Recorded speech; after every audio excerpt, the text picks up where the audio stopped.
Howdy, everyone. Welcome to Dangerous Thoughts on Unsafe Space. I'm your host, Carter Laren. This is a series we do every Wednesday evening. Well, almost every Wednesday evening. And it's for, nerds like me who want to think about issues a little bit more deeply, get into some applied philosophy, specifically the application of reason and individualist ethics.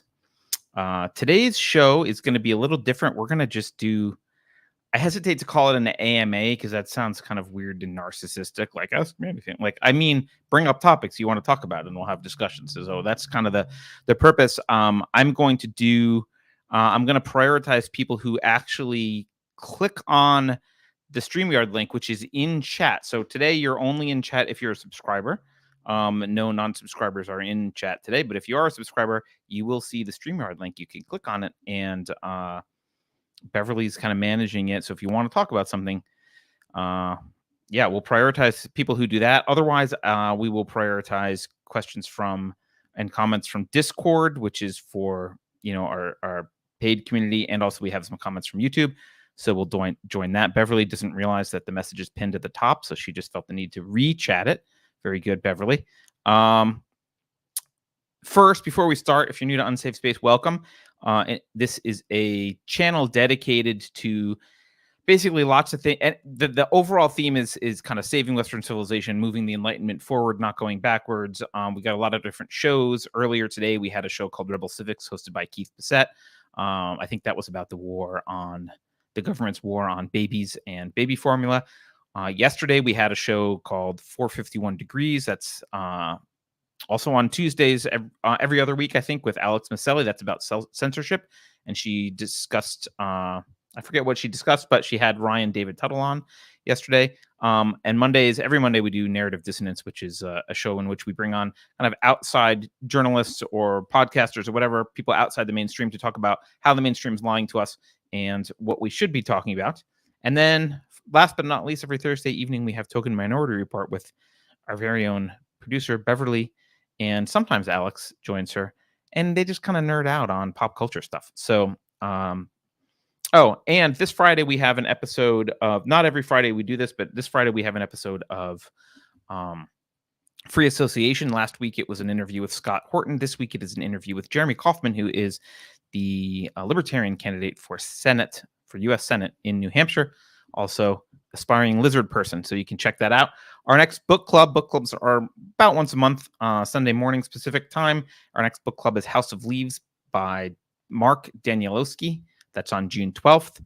And that's being hosted by Alex Maselli. If you want to host a book club, if there's a book you're very excited about and you're in our community, just let Beverly know in Discord or whatever. And we're going to have people start doing that. We've had a few people reach out and say they're specific books they want to host, they want to be the advocate for and host book club for. So if that's you've got a book like that, just let us know.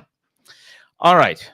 Oh, also, don't forget to go share Unsafe Space content. I don't care if it's this show, although I'm biased. I like this show, but there's other shows. Share any show.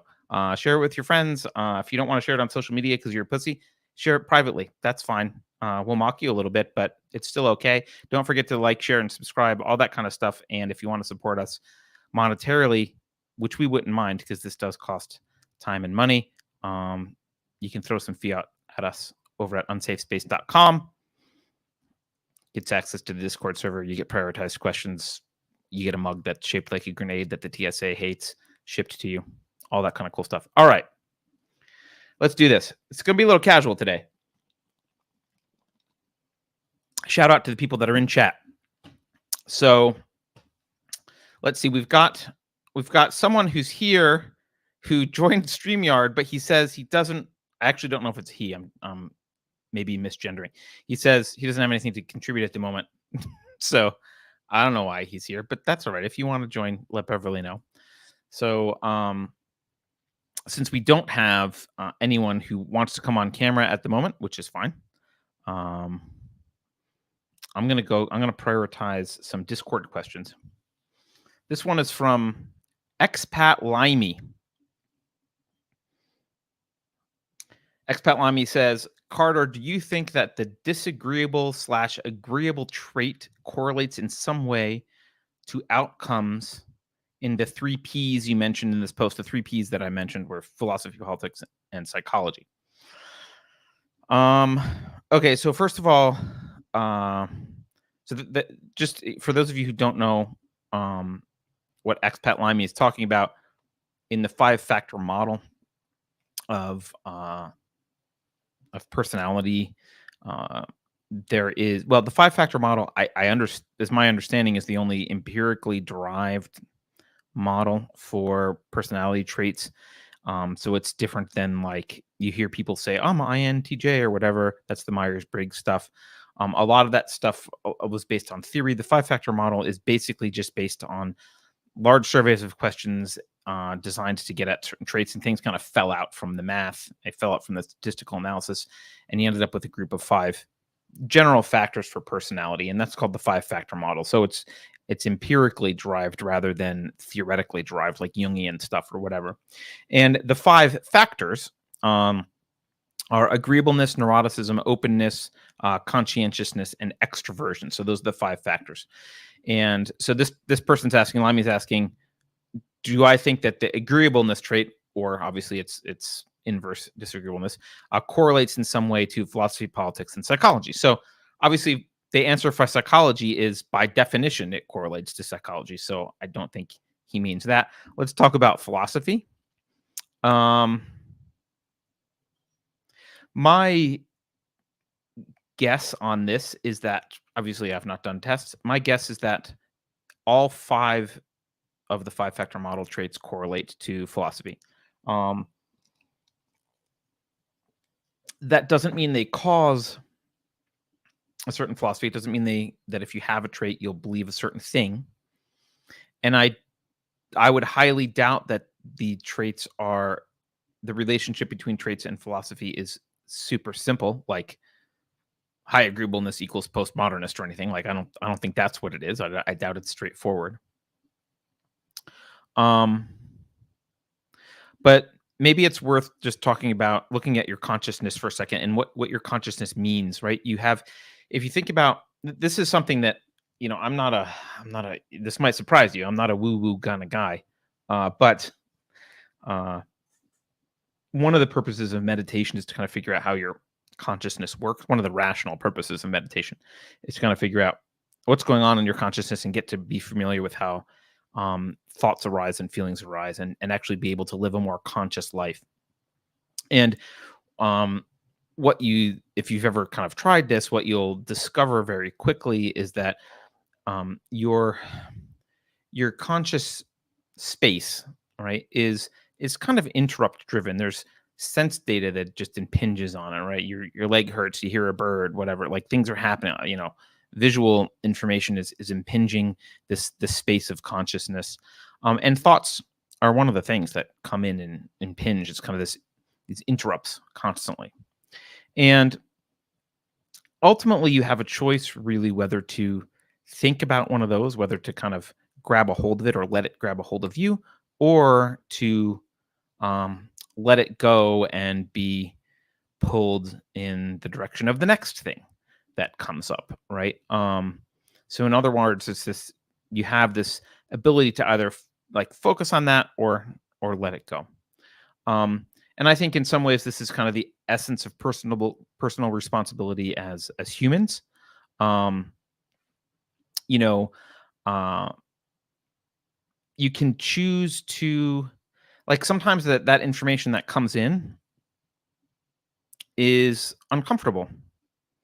You don't like it for whatever reason. It's bothersome, or whatever, and you can choose to either think about it anyway, or you can choose to suppress it or evade it or not think about it. And I think in many ways, what you do is, and what you habituate to is a function of how responsible you are as a human to your obligation to be human, right? And to live as a human and to think. And so in that sense, I think, evasion is kind of one of the ultimate sins, if I can put sin in quotes. So, psychology will determine how you think about things and how you feel about things. Not think about them really, but how you feel about these things. And these sense data comes in, thoughts come in. Your psychology kind of determines how you feel about this stuff, which based on what I was just talking about, if you think about it that way, well, that means that your psychology is what dictates how comfortable or uncomfortable a particular thought or experience is to you, right? That's kind of your psychology. And so I've talked about this dance between psychology and philosophy before, where uh, psychological traits and uh, maybe psychological dysfunctional traits or just maladaptations or um, willing evasions kind of lead to the development of bad philosophy, and bad philosophy as a rationalization, and then bad philosophy kind of enables more psychological dysfunction, and this kind of happening historically gradually over time. So imagine it happening this way. Like, let's just do an example. Let's say you're confronted with a feeling of discomfort because you see a homeless person and you empathize with them. You see that, and you like, that's not a state that I would want to be in. You empathize with them. You want to help. And let's assume that your desire to help here is genuine and sincere, and not for some other reason. And you look out and you see all the other homeless people that there are in your city, maybe, and you extrapolate out and you say, "Wow, the magnitude of this problem, countrywide or even worldwide, is very big." And your empathy, you get caught up in that empathy, and you realize that you can't help them all yourself. You couldn't possibly do this, and so some ideas may start to occur to you, like the idea of maybe organizing a charity and convincing people that this is something they should spend their time and energy on. And that idea might seem very daunting and difficult. You might feel intimidated by it, and even defeated by it, because the causes may be complex and how to actually solve it might be complex, and convincing other people of it is complex. Like, it's a hairy issue. And so that idea might come to you like, oh, I could do something. I could start a thing. And like, that might be kind of daunting, and you might feel, and like I said, intimidated or defeated by it. So maybe another thought comes to you and you wonder, well, maybe the government should do something. They're big. They do big things, and they apparently have a lot of resources. Let's assume you don't understand how economics works and where they get their money. And along comes me, and I say, hey, there's this thing called individual sovereignty. A corollary of that is private property. It's immoral to take property from other people without their permission. That's called stealing. So, the government actually has no way to fund this without stealing. We'll say borrowing and printing are forms of stealing. So the government has no way to really do this without stealing. So the concept of individual rights prohibits you from using the government to solve this. You're going to have to go, I'm sorry, but you're going to have to go the hard route, because there's a principle involved here and you can't do that, right? And so, the uncomfortable feelings come up, and they're like, okay. And then a leftist comes along, and a leftist says, well, Carter's got it wrong. There's this concept of public good, and that trumps individual sovereignty completely. And solving homelessness is for the public good. Now, this sounds better. You like this. It makes you feel better about having your empathy eased, or the discomfort of your empathy eased a little bit, and makes you feel better about it. And so then I say, well, what's the public good? And who gets to define the public good? This is a problem. This doesn't actually have any meaning. Let's have a conversation about what it means, what public good means. Now, that conversation feels really uncomfortable to you. You don't want to have to think about that. And so this conundrum has arisen in your conscious, you feel a particular way about it, right? You've got a choice here. You can think about this contradiction. Hey, Carter's making some points about public good and saying, who gets to define it and what does it really mean? It's not a real concept, and it contradicts individual sovereignty. Or I could ignore Carter. I can ignore that. I don't like it. It doesn't feel good. And I'm just going to go with what the leftist guy said. That will make me feel better, right? And so you can either adopt a philosophical stance here because you've thought about it and you think it's correct, or because it just justifies your evasion. Right? You can say, like, oh, this justifies my evasion. I don't want to think about it. Here's a nice philosophy I can pick off of the tree. It's a low-hanging fruit, public good. Boom. I can use it to justify this. I don't have to do the hard work of thinking. Thinking hurts. It emotionally hurts because there's contradictions I got to face. So I'd rather have something that just justifies my desire to not think about this. Um, and it'll rationalize what I want to be true, and it lets me away from my discomfort. And so in that way, you can imagine personal psychology affecting your philosophy, because now you've kind of like gone down this path of the public good is a valid concept and blah blah blah blah blah, and you've avoided the path of a rational philosophy that asks about individual rights and things that contradict them, and brings up hard questions like what the hell does the public good mean and who gets to decide it, and isn't that a problem, right? Now that was all from the perspective of a sincere person. You could tell the same story from the perspective of someone who's completely insincere. They're not driven by empathy at all. But let's use the example here that Limey brought up, agreeableness. Let's say that they're high in agreeableness, right? Which means they want to avoid confrontation. That's one of the things that people with high levels of agreeableness do. They don't like direct confrontation. So they tend to be yes men, right? Well, what does that make you when you're hanging out with other people and they have a particular stance on issues? And you just have a high level of agreeableness. Well, you tend to be what I would say Ayn Rand called a social metaphysician, which is you look around and you say, well, what do other people praise? What do other people think is true or right? And I'll do that because that's what they do. And it soothes your need for high agreeableness and lack of conflict, right? Because I'm going to go along with my peer group. And so now you've adopted a philosophy here, not because you've thought about it, but because you have a high level of agreeableness, and that high level of agreeableness translates into a lot of discomfort whenever there's conflict. And so you just take the path of least resistance and agree with your peers because that's the path of least conflict. So in summary here, I think agreeableness could play a role in the adoption of philosophy and politics, because obviously politics is just derived from philosophy. So right. So it could play a role in philosophy and politics,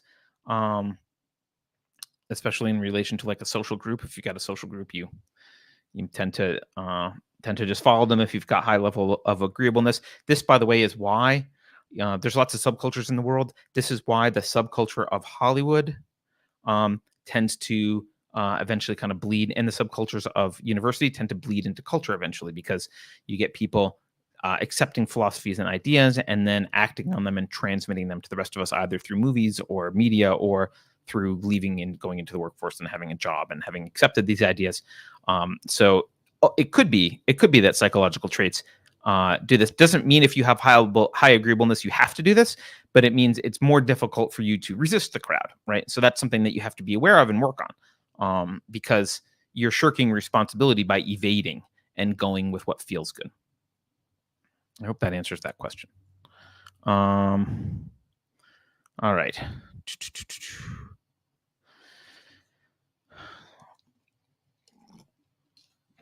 I don't see any super chats, and I don't see anyone else in StreamYard, so I am going to go on to the next question. Also from Discord. Let's see. This is from Sarah Tar.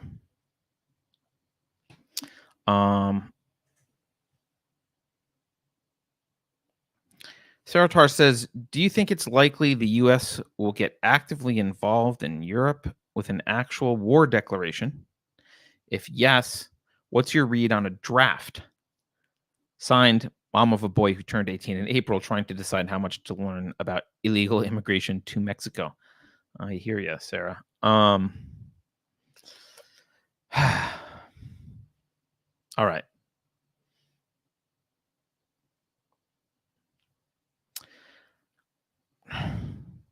First of all, I'm not an expert on foreign policy, so I don't know what the U.S. is about to do, or how close we are to anything like that. I do think, based on the history of the United States, it's unlikely that an actual war declaration would ever happen. We haven't declared war since, I think, World War II. So, but that doesn't rule out a de facto proxy war. Like, we do that all the time. The military industrial complex absolutely loves the proxy wars and the skirmishes around the world and U.S. getting involved. So that seems likely that it would happen. And the U.S. government's foreign policy, well, generally the U.S. government has a history of incompetence, and our foreign policy is a history of incompetence and escalation. So I think the idea that we might, in the next several years, get involved in a shooting war in Europe is not out of the question. Again, I'm not an expert on foreign policy. I don't think we would declare war because we just never do that anymore.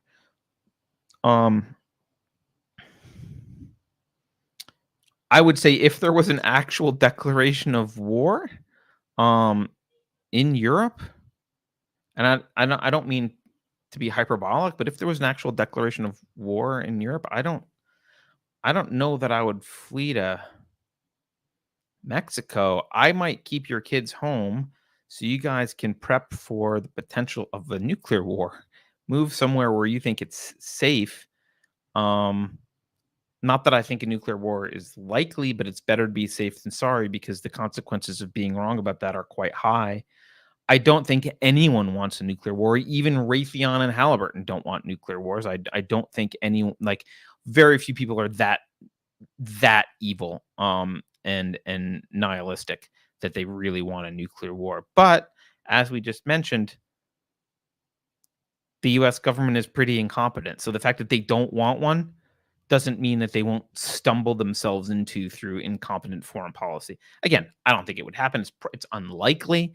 I'm not saying, like, go right now in the back and start building a bomb shelter. But if we'd actually declared war in Europe, I would start to worry quite a lot, even if it was a 10% probability that would happen and a 90% probability that everyone would call me a crazy person, 10 years later when nothing happened and I told everyone to go prep and nothing happened. Like, okay, fine, I'll take that because the small chance that it does happen is pretty catastrophic. Obviously the draft itself is immoral. I don't think you need to be told that. I think it's immoral even if it's used purely defensively, like in a Red Dawn situation, although in a Red Dawn situation, no one's going to avoid the draft. I mean, they're going to fight. And if they don't want to fight for the government, that says something about the legitimacy of the government they're defending. So, okay. But this wasn't even a defensive war. So, it's certainly if they declared a war and then if they declared a draft, clearly you got to get out and avoid the draft. Absolutely. Again, I don't think that's super likely. If they got into a war in Europe and declared a draft, something else has gone wrong, and you should be looking for places to survive nuclear winters.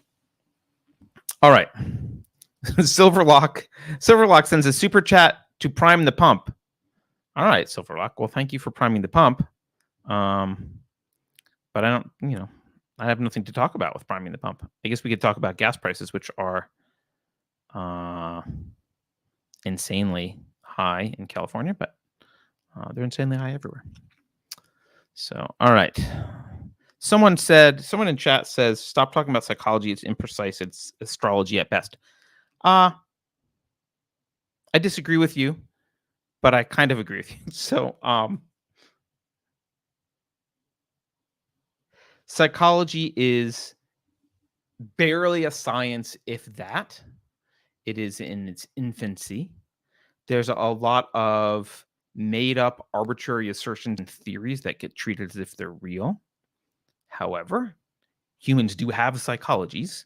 Neurotransmitters do function in certain ways, and moods do happen, and tendencies do happen. And like I said, the 5-factor model, like there is, you can kind of categorize people's personalities in some kind of vague way. Will they always behave that way? No, but is there a tendency? So I don't view psychology as astrology at all. Astrology is not astronomy at the beginning when no one knew anything. Astrology is just bullshit. It's just mysticism, right?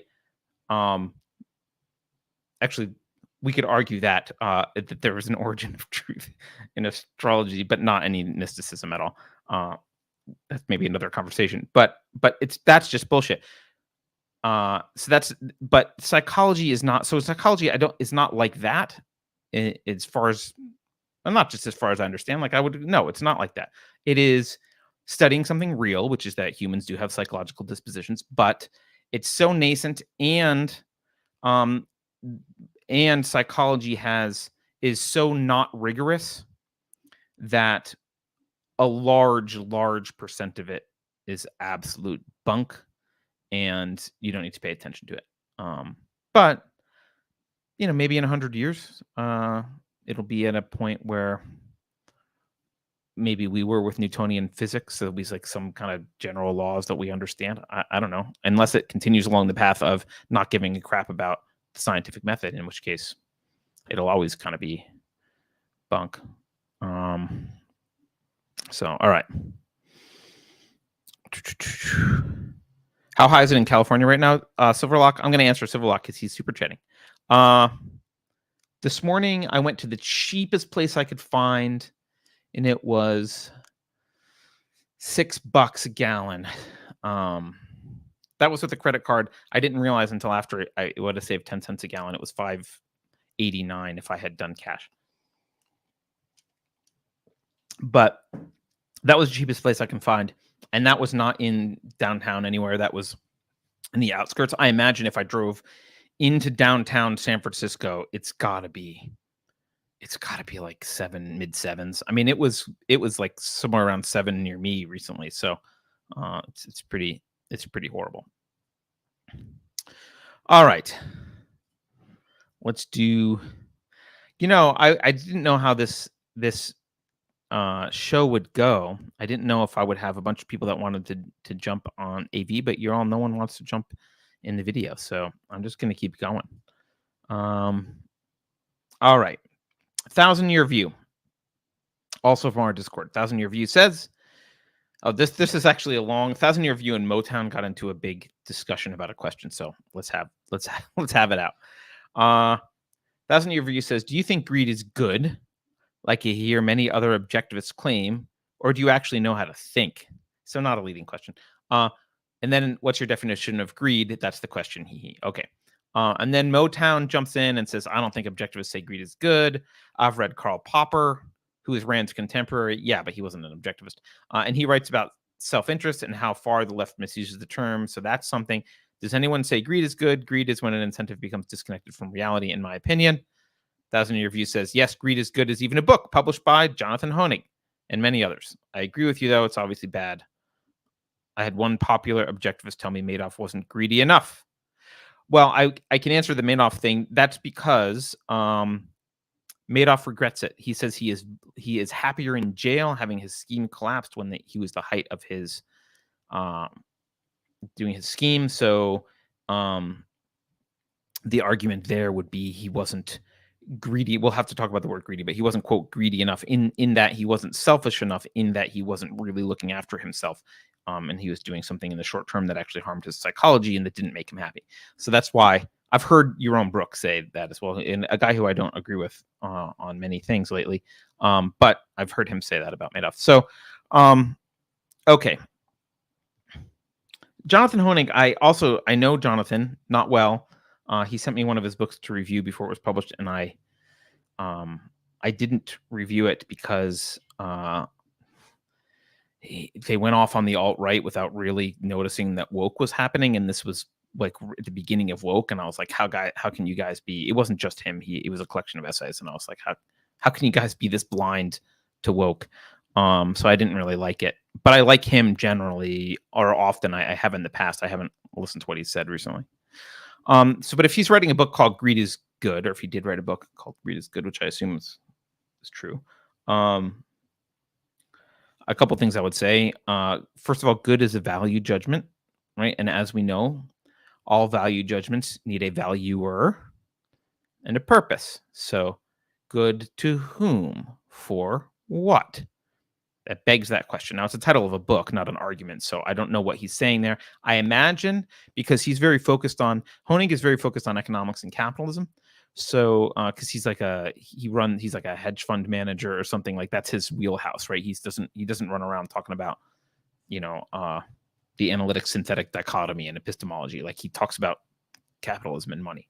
I imagine that what he means there is that the desire to acquire wealth, when it's exercised in a free market, leads to creation of wealth. Like And in a free market, the only way you can create wealth is through action that others value. It's through productive action that other people voluntarily exchange money for, something they think is productive. So when that happens, the standard of living goes up for everyone. You have more productivity in the economy. If people are pursuing the creation of wealth, they need to be pleasing other people to do that. So the standard of living goes up.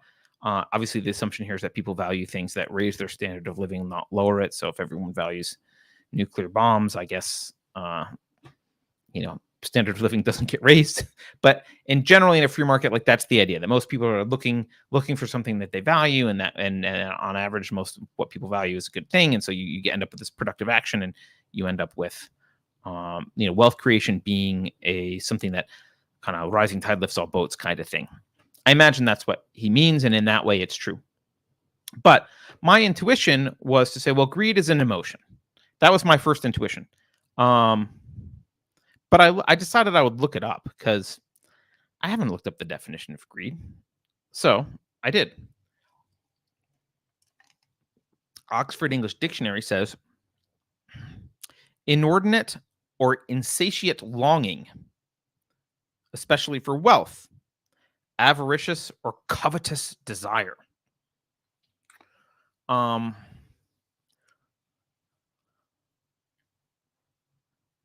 I also looked in my old dictionary on my shelf.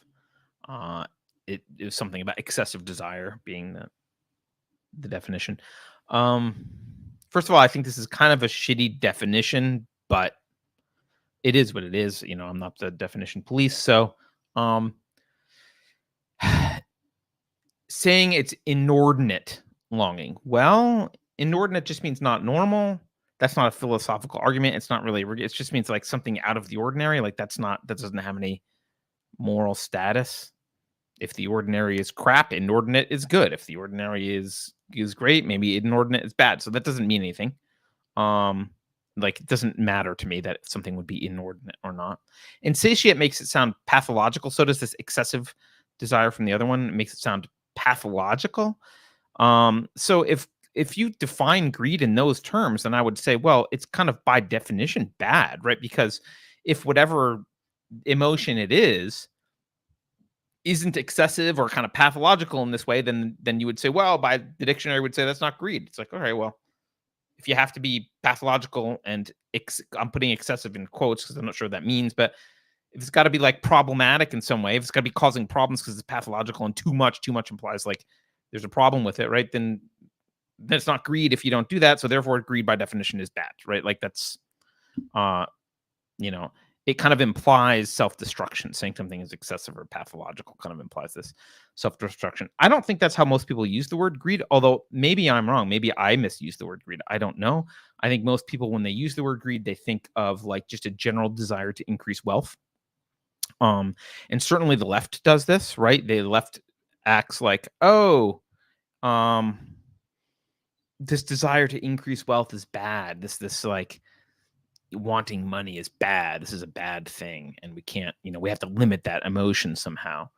And so obviously I disagree with that. But I'll say emotions generally are neither good nor bad. An emotion is just, even hate. An emotion is just an emotion. It's not good or bad. It's just motivation. It's how you feel. That's all it is. And with any emotion, let's take greed. You can go two directions with that emotion, right? At least two directions, but you go two directions with it. You could, we talked about things impinging your consciousness before, right? You could choose to not run that emotion through your prefrontal cortex, right? You can be like, I'm not going to think about the long-term consequences of impulsive action based on this emotion. So if it's desire for wealth, let's say, I'm just gonna. I have a desire for wealth. I'm just gonna pursue it exclusively, right? And that's what I'm gonna do my entire life. And okay, I guess you could do that. Will you be happy? Will that work? Right? You could ask, like, same thing with heroin. There's a desire for heroin. You could inject it. There's a question you could ask. Well, you should ask. You should stop and be like, will this make my life better? Right? Same thing with any emotion. will this action I want to take based on this emotion make my life better? Right? In the long run, is it good action? Is it good for me? And you know, that's a question of like, what are your goals? What are your desires? Self-actualization, happiness, satisfaction, right? Emotions are motivational, right? And I think evil or harm to you, sometimes harm to others, right, tends to happen when you act on your emotions without using your rational mind to think through the consequences of acting on those emotions, right? So this, let's say greed is just a desire. Let's just use the word desire, or the phrase like desire for wealth. Well, if you decide, if you don't think this through and you say, well, I want wealth, I want money, so I'm going to focus on wealth gain at the expense of my honor, my integrity, my family, my happiness, my self-actualization. Well, greed's going to lead you to destruction. That's what Bernie Madoff did in that case, right? But I think good things happen to you when you use that emotion for something that you've thought through. You say, okay, I'm going to use my rational mind to think through the consequences of what I want to do, what action this emotion is inspiring an action in me. Is that action in my best interest long term? Right? And you want you're planning long term for this maximal happiness or self-actualization, psychological health, a healthy life, whatever. You say, okay, well, this the action I want to do, will it lead to this? Right? And with the acquisition of wealth, this is a thing that this is a question people have to ask themselves all the time. There are plenty of people who make the decision that they really just want to pursue wealth, and they don't get married and they don't have kids. And I assume some of them are happy with that in their late life. Many of them turn out to not be. And they say, I didn't think this through. Right? I didn't really think this through. I had this desire. Maybe it was based on status or just based on whatever, just their desire for money, and they didn't think it through. And it turned out to be a self-destructive thing that they did. They focused exclusively on this.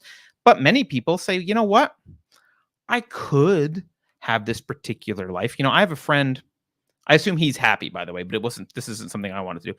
I have a friend in high school who I was always way better at math and everything else. Everything. I don't mean to sound an ass. I was way better at math in most subjects than he was. He was a better tennis player by far, and he was better socially, right? But I was way better at math and that kind of stuff than he was, and he wanted to be an actuary. At first, he wanted to be an actuary, and then he decided he wanted to go to Wall Street. So he went to school. He majored in math. Then he got a job on Wall Street. He ended up running a giant fund. I think he became the CEO of this fund, managing, I don't know, hundreds of millions of dollars. And he seems happy, and he has a wife and kids now. And he seems like he didn't do that exclusively and didn't destroy his life that way. But that was very important to him, right? The money was very important to him. That was an important thing. I went to college for creative writing. Now I switched into electrical engineering eventually, and because I liked cryptography and whatever. But I was not focused on making money. I don't know that I necessarily made the right decision in what I did choose, but I know the right decision for me was not to go to Wall Street. And I probably could have. I had the skill set to do what he did in the sense of the math skills. I might not have had the social skills to do it, but I had the math skills to do what he did. And just to go do that. But that's not the life I wanted. I didn't want to do that. That wouldn't have made me happy. I didn't care. I didn't care that much about money. And for better or worse, those are the decisions I made. But I think I would have been miserable if I had done that. So that's my longabout answer. That's my roundabout answer about greed. I think it's, if defined the way it is in the OED, the Oxford English Dictionary, it's kind of by definition a bad, destructive thing. If we're going to define it colloquially and use it how people usually use it, it's just an emotion. It depends what you do with it. And like all emotions, you got to run it through that prefrontal cortex. Think through.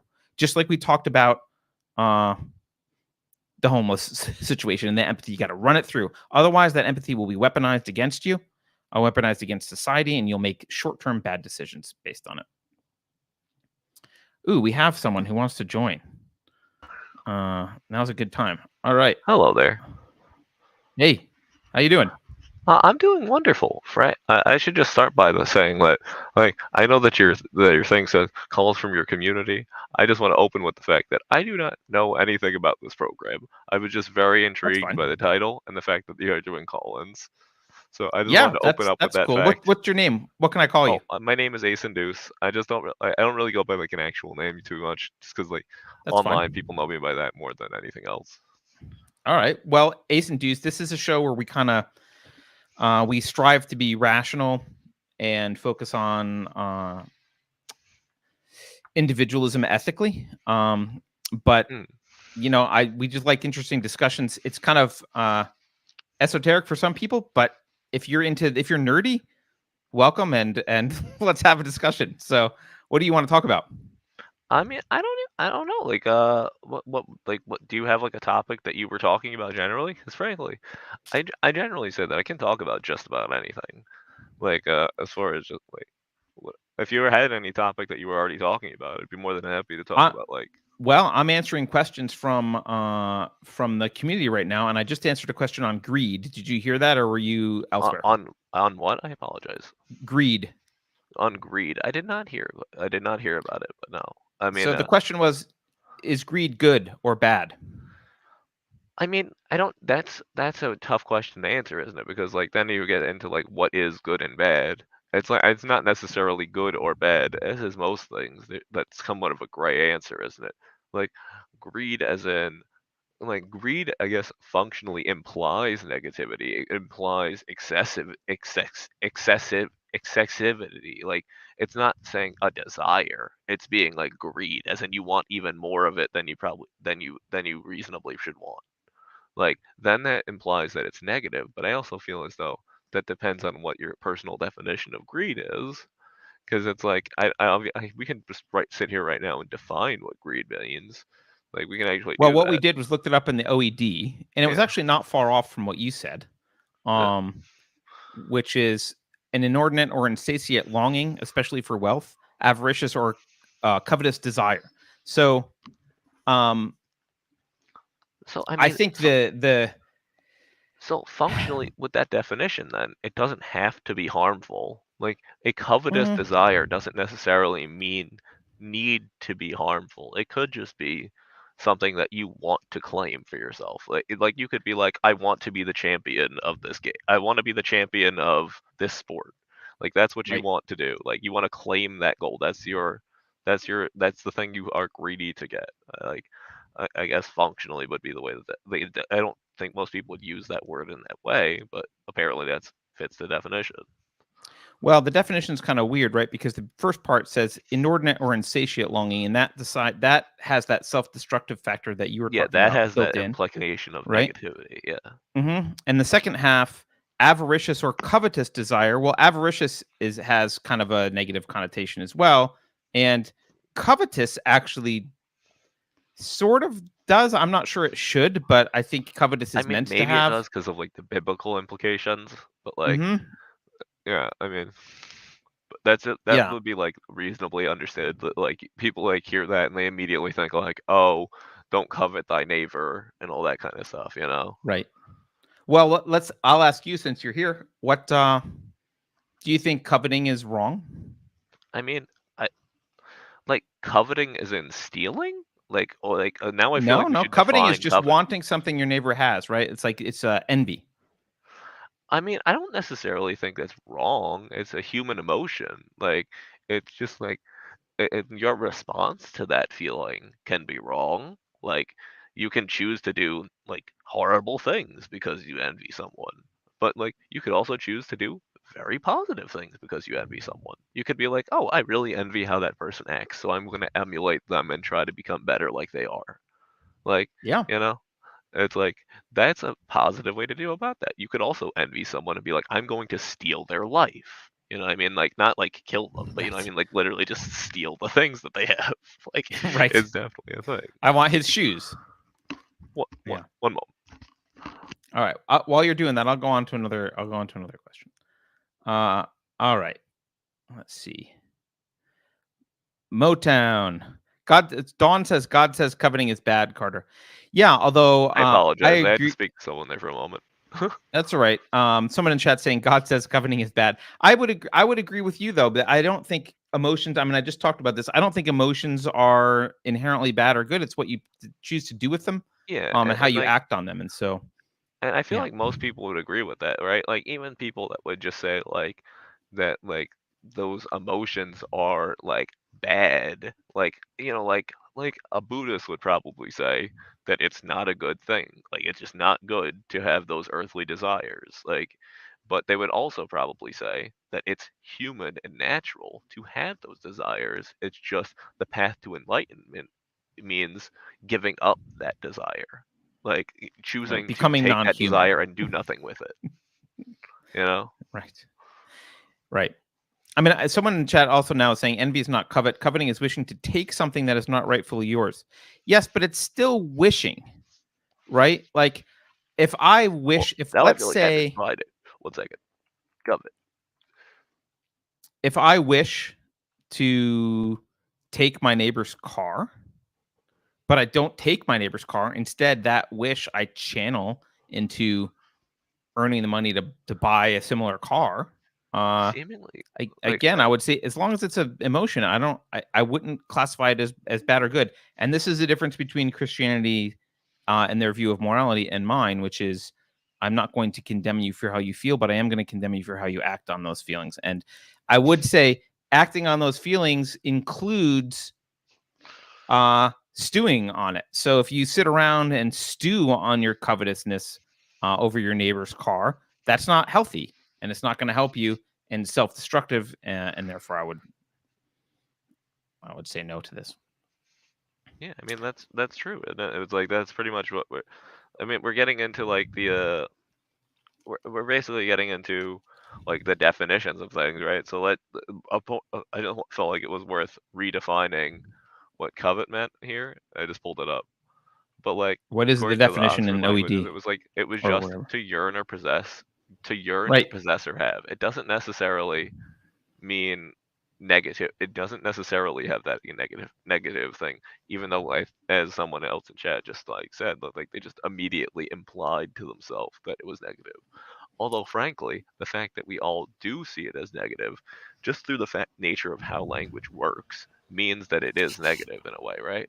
Because if the large Mhm. number of people feel as though it's negative, then that redefines what the word means, or at least redefines how people feel about the word, right? Well, that's the difference between connotation and denotation.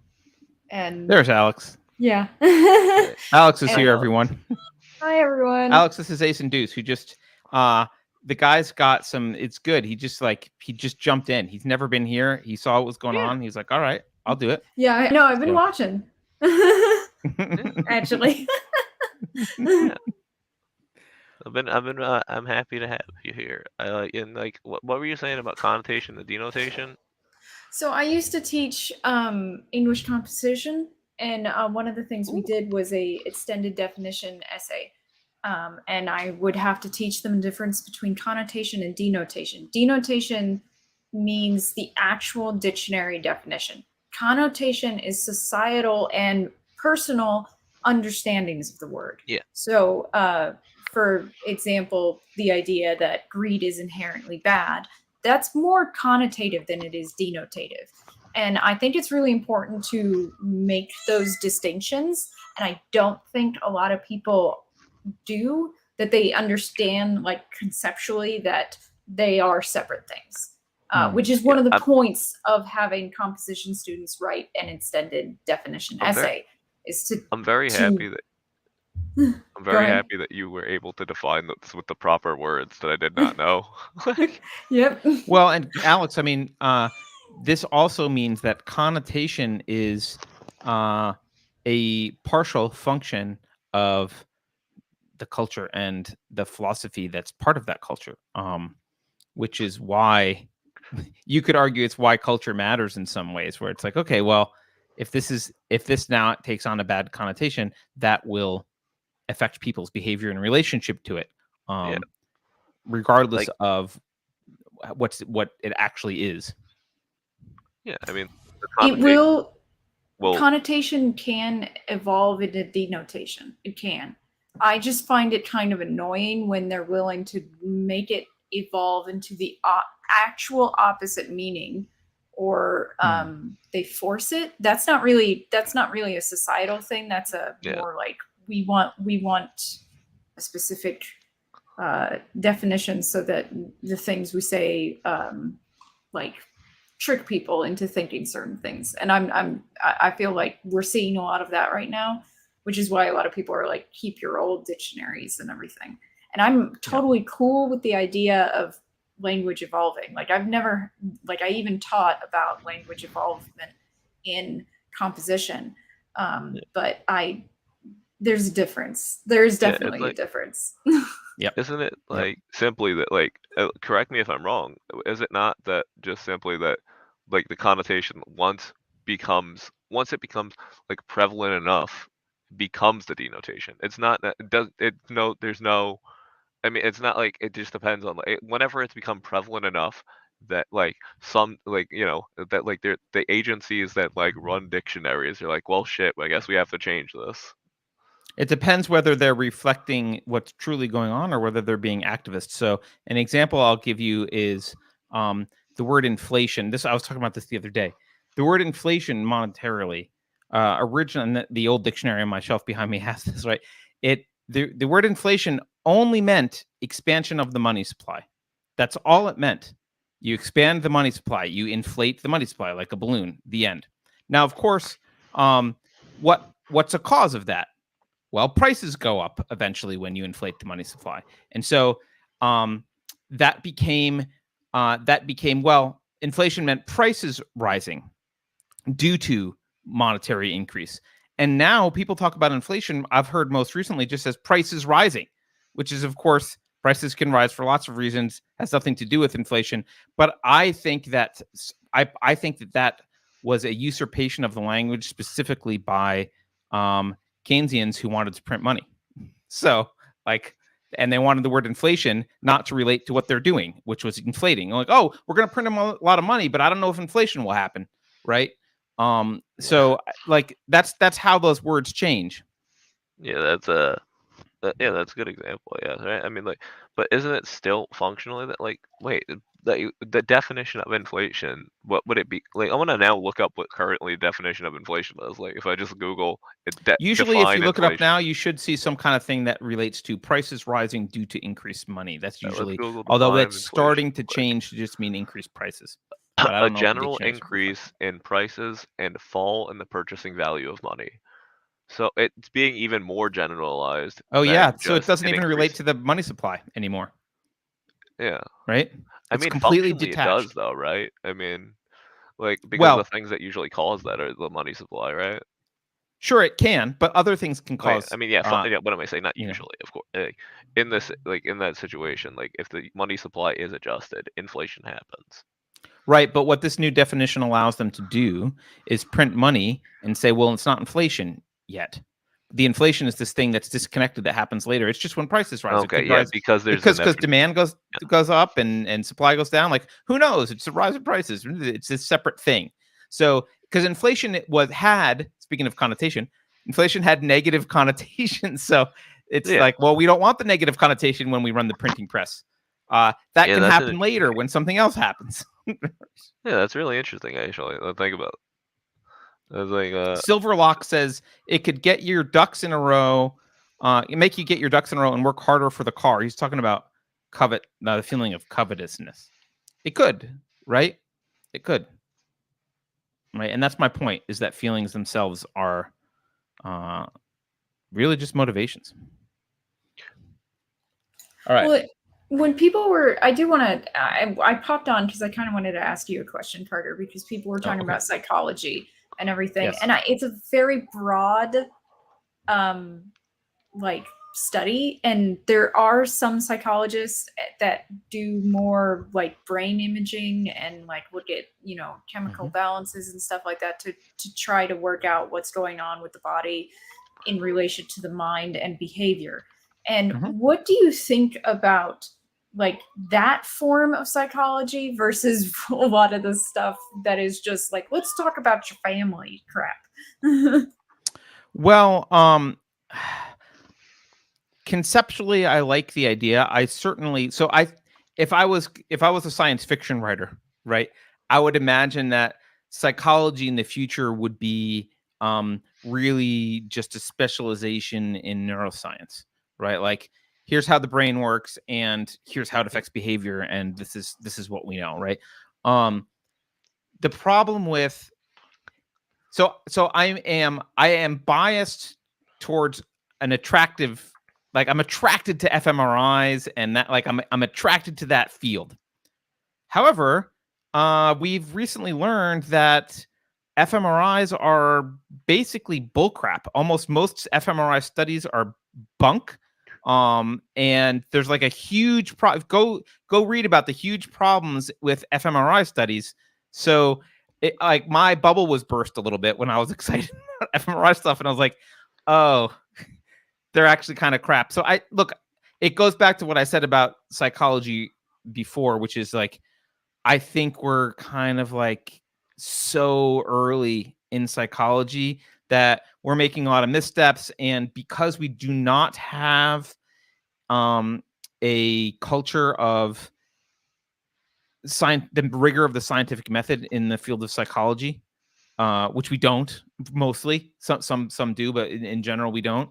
We're not going to make a lot of progress until they adopt that, and we don't seem to be going in the right direction there, because the scientific rigor of everything seems to be falling apart. So But if we go back on track, scientific rigor wise, would you want people to keep pursuing that line of, psychological study of actually looking at the brain? Yeah, right. I mean, totally. I would want to study yeah, how the brain reacts to different things, different chemical reactions, like, absolutely. And I think that's I think couch psychology and like all that kind of, like, that is it's using the tool we have, not the tool we need. Like, well, we can sit down and talk to someone, so let's do that. Like, I mean, it works if now. we can follow, like, if we can actually follow neural pathways and see how chemicals interact and how people react to things, like, we should do that, because that's better. I have to imagine you are very excited about people like studying the connectome and mapping that out. Yes. Yeah. I mean, I don't. That's also very nascent, though, is my understanding, right? What was that? I apologize. That's very nascent, is my understanding. There's not a lot of progress there yet. I don't actually know what the heck was up with that anymore. I haven't checked in quite a while. Like, from my understanding, like years ago, they enlisted like basically like the help of other people's like computer processing power, and it was Oh, it was an interesting method. Like, I think they had you like play a game or something, and like somehow that was using some of your processing power, and also through like you making decisions for the game was also helping their research study somehow. interesting. So it was an interesting thing. It was many years ago. I don't remember what the heck it was, but I could look it Yeah. up. But I do find the whole thing fascinating, and I find it like, if I had multiple lives to go play with, I could totally see being a neurologist in one of my, like, okay, like, that's a field that I would just want to go do. In fact, my wife and I the other day even had a conversation about, she randomly said, I think I would want to, like, if maybe I'll go get a degree in psychology someday just for fun. And I was like, I was just for thinking like fun, something similar. I was thinking neurology, but like, just for yeah, fun. like, Yeah, I get it. I'll just go to college for a couple of years just for fun. She was like having this moment of, I'm going to make it big and then have free time, and so why I not go get a gotcha. PhD kind of thing. I think I think then the baby cried and reality Yeah, set in, and we moved on. and you were like, oh well, back to reality. Yeah. So, Alex, does that answer your question? I mean, does that answer your question about that, or No, it does. I was just what do you curious think about it? about your, I think we should pursue it. I think it's a lot better than going behavior is based on psychology, because I've literally seen neurologists say that and go, there's no point looking at the brain because you have behavioral issues. And I'm like, it feels very blank slate-ish, sort of kind of attitude to have, especially. It's not invented here attitude. Yeah, It's what it is. Like, what? I don't like that because I like, I like neurotransmitters, so everything else sucks. Like, all right, that's nice. Yeah. Well, because they're like, if you don't have like a muscle twitch or something, or like half your face isn't sloped, then I don't think you have a neurology problem. And I'm like, what? Like, you don't think the behavior of a human being is centered in their brain? Like, you work on the brain, and it kind of like, it shocked me how many people think that way. So it kind of like, I hope they like force, like, as much as it's not great right now, I think it's worth pursuing. Yeah, absolutely. Yeah. And I kind of, the thing that excites me is figuring out if we could home in on that moment where you have to make the choice to evade or not, like an uncomfortable thought comes in and you can look the other way or like do the work to think more about it. Like that's the moment that I'm actually most interested in functionally, and like how do you capture that and understand the essence of it, because that's the essence of, I think, massive problems in culture. The thing that I just randomly when I wonder now is like, have you guys looked into transcranial magnetic stimulation much?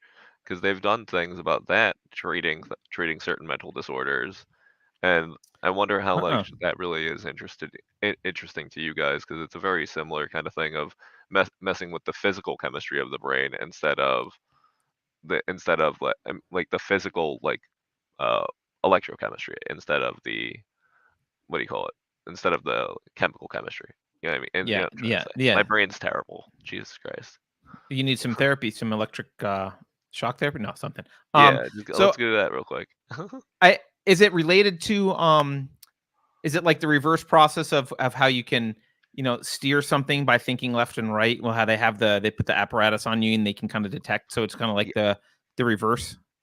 I believe so. It's basically just like it's basically using like electromagnetic waves to like penetrate your skull in some form. And I don't exactly understand exactly how it works, but I know that it's literally just like there's some form of like, it's basically just a big block that they put on your head and aim it where they need to aim it, and then it's shooting magnetic waves where it needs to be shot. I don't understand exactly the science behind why that functions, but I know that supposedly that there were usages of it for depression, which I thought you might be interested in knowing about. Yeah, that's interesting. I have looked into a lot of the more extreme treatments for psychological disorders such as depression and anxiety, schizophrenia, those kinds of things. And the stuff that is usually permanent, they believe is permanent. Because some people have depressive mood disorders that are lifelong, and all other forms of treatment haven't worked. So they go to the extreme treatments. And the three most extreme treatments they consider are the electromagnetic therapy that you mentioned, actual electroshock, and the final one is ketamine therapy. Yeah, that's one that I was also going to talk about. Is like I know that they talk about doing that for like PTSD and a few other things.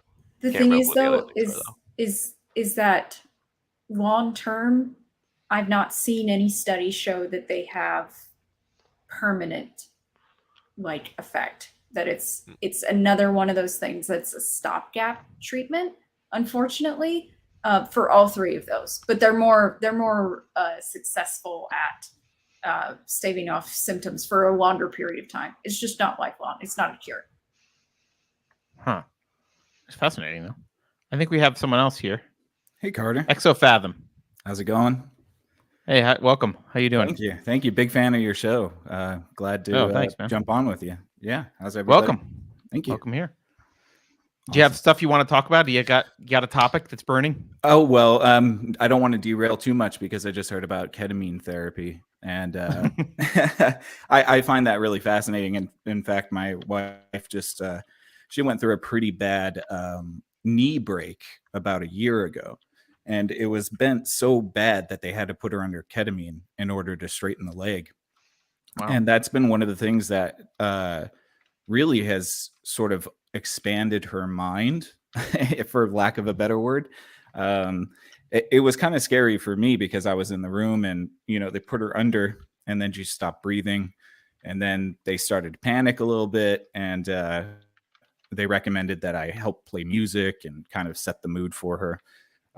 But yeah, when she came out of that, she was completely changed, like sort personality wise. Not necessarily personality, but perspective, I would say. As far as feeling more connectivity, feeling a little bit closer to, I guess, maybe what you would call a divine source or something like that. She had a dramatically spiritual experience through that. And it was, it looked scary to me again, like she kind of went into a comatose state. And then when she came out of it, she was talking about her experience, seeing dead relatives, making amends with them, going through this life-altering experience. And yeah, it's been one of those things where it's stuck with her, and it's been about a year now, and it's still something that kind of elicits a feeling of wholeness to her. I was going to ask if it lasted. It sounds like it has so far. Yeah, at least it's been about 11 months so far. Yeah, I hear people tell similar stories about ayahuasca use.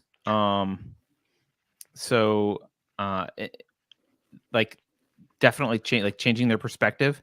And also for trauma, I've heard there's a push now, I think, to have MDMA and or mushrooms be used for trauma. Yeah. I think so there's a lot of doing psilocybin right now. Yeah. Yep.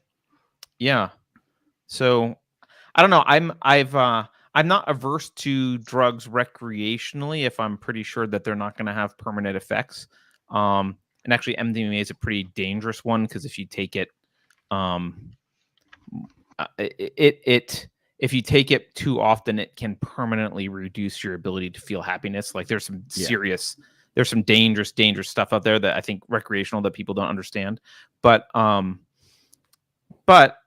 the uses that you're talking about, where it's like, or the ayahuasca use, I've not those always scare the hell out of me because it's like, okay, well, that sounds like maybe it could fix something, but maybe it could break something. And if it's permanent, it's very scary to me.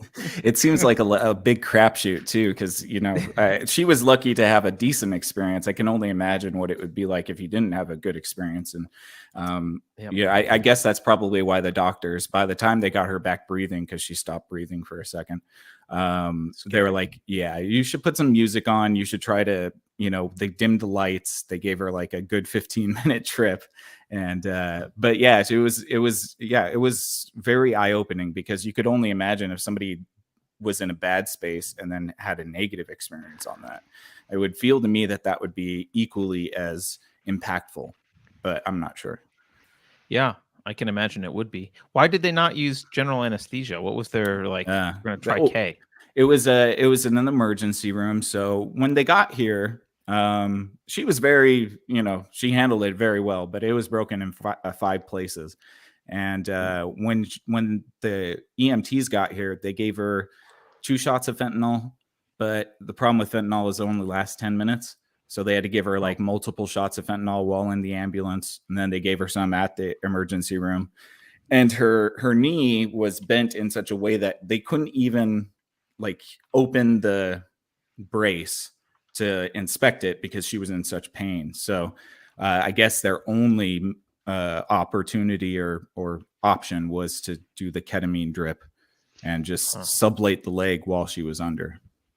Wow. Yeah. That's pretty scary. I'm glad sounds like she's okay. She's better now. Yeah, definitely. But it is interesting how those chemicals, if done in this sort of medical respect, can yield interesting results. She's also Native American too, so she has her experience with psychedelics like peyote and stuff like that. So, but it's kind of weird how science is now using that almost like medicinal shamanism through these molecules to address psychological issues. I mean, I got a theory about that. I don't know what you think about it, but and I think this is the same for many medicines, non-Western medicines. I think my theory goes like this. Ancient cultures maybe didn't have any scientific method, maybe had no idea what they were doing, Right. but stumbled across some sort of heuristic stuff like, hey, this seems to help when we do this sometimes, and maybe developed mystical beliefs about why it helps. Like, you know, that my wife is Chinese, so there's a lot of like, and her mom is living with us at the moment, right? So there's kind of like this, like, no, that's a hot food and that's a cold food, and you need to do this. Like, oh, you're just making crap up, right? But my theory is that a lot of that kind of developed just heuristically as something that sort of worked, and they weren't sure why, and they made up stories about it. And while I am a huge fan of the scientific method, clearly, and I think it's superior, and I'm not saying ditch your Western medicine and go, Chinese herbal medicine. I do think there's something worth studying there, which is going into these different cultures, looking at the stuff and figuring out, okay, what is going on here? Is it just a placebo effect? Is there something real that's happening? If there is something real that's happening, why is it happening? And what's the mechanism behind it? I think those are fascinating questions. And I think we're finally at a point of enough confidence in Western medicine that we're starting to look at some of that. But there was a while where we just wouldn't look at it. I think that's Something a great interesting point. about that exact topic is like we actually I know something specifically exactly like that topic. It was a very strange reason that I had to even look into it. But I had this very strange plan to try to stay up as long as I can for a period of time, just for entertainment for something. It was a silly thing that I was gonna do for entertainment. That sounds for others. horrible, but okay. But it was gonna be literally trying to stay up as long as I can. But then I looked into like the safety level of that, like at what point it would actually be dangerous. So Right. like about 3 days in, apparently you get neuroinflammation and and oxidative stress depending on the person. Like the oxidative stress seems to be like not every person gets it apparently from what I was reading. But like the actual like treatment came from, I believe, a Chinese medicine thing, because they was using ginseng. If you eat ginseng, literally a studied thing. They read the study on it because I was just like, what the fuck? It can't just be ginseng. Are you kidding me? And it was just like 100 milligrams per kilogram of ginseng or something like that. Like it was like a sizable amount of ginseng. It was like That's a lot. yeah, they just like eat a bunch of ginseng. And then it was just like, apparently it'll knock down the neuroinflammation specifically from sleep deprivation. No reason. I don't know exactly why, but because the study didn't So really how long spell can you out go if you're on why. They just ginseng? know that it was the case, and like when like, hey, like here's the study why this many people we tried it on, it worked every time. Like not every time, but you know what I mean. The thing. Yeah, I'm always Enough that fascinated it was about notable. the origins of certain things. Like I believe coffee, it was shepherds in Africa noticing that their goats were acting more energetic after eating the coffee bean. I think that's the origination story. So I kind of like that. Yeah, I kind of like that. The observing of nature to sort of glean answers about that stuff too. Well, the thing is, though, is that most pharmacy comes from nature. We didn't make it up. Like St. John's wort is what they made into like antidepressants. So it's like we still do that. It's just so many steps removed. And I know a lot of people say that they think it's like less natural or whatever, but I don't. I think it just means that it's more standardized. Like you don't know if you eat St. John's wort how much of the chemical that makes you less depressed you're actually getting, versus an antidepressant pill. You know that the dose is the same every time, and that's the difference. But we still, nature is where we get all our pharmacy. Like we don't. It's not magic. Right. Yeah, Aspirin's not like it came another from one, anywhere right? else. Now we went off to another planet. Yeah, and even synthetics are often like a synthetic attempt to recreate something that they saw in nature first, right? I have to apologize, but I would like to go. I have to just say I loved being here, but I have to head out now. It's been wonderful speaking to you. Well, and thanks for coming. Look forward to speaking to you in the future. All right. Well, thanks for coming, man. Yeah. Motown, I got your your Discord stuff I got your Discord question listed here, but I won't ask it, or I won't talk about it, and I'll just let you talk about it if you want to talk about it. Yeah, I appreciate that. That's cool, man. All right, I have a lot of questions. Let's see, what would be the okay. I have, let's say, two main points that I'm very, very curious about. One would be you mentioned two things are destroying, let's say, the Western capitalistic economic structure. Socialists say that it's capitalism itself. You say that it is the fact that there is central banking and the government's too big, which to me sound, it sound plausible at the very least.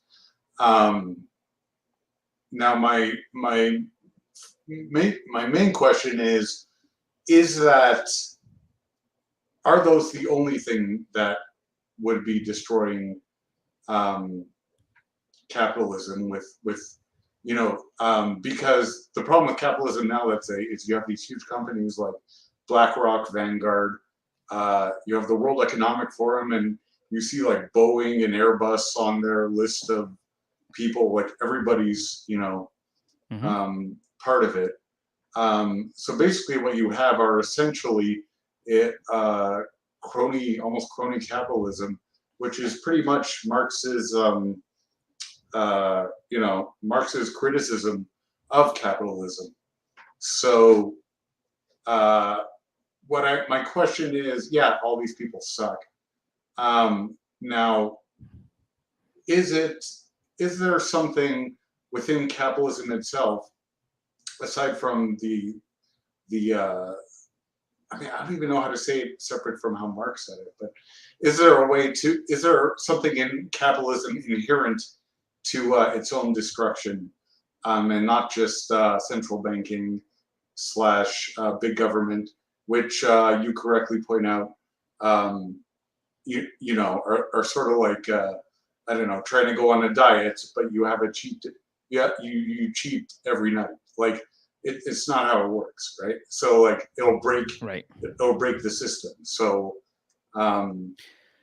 that okay. Yes. Let me start by saying, when I say central banking and failure to limit government are causes, I mean proximal causes. And one of the themes of this show and most of what I talk about is that underlying everything is philosophy and psychology, because they're related, because I've talked about the dance between the two, right? So like they're underneath everything. So and I would argue that central banking and the failure to limit government are results of bad philosophy. So I think they're probably the biggest proximal causes of where we are today, if you want to look at like why the system is falling apart. But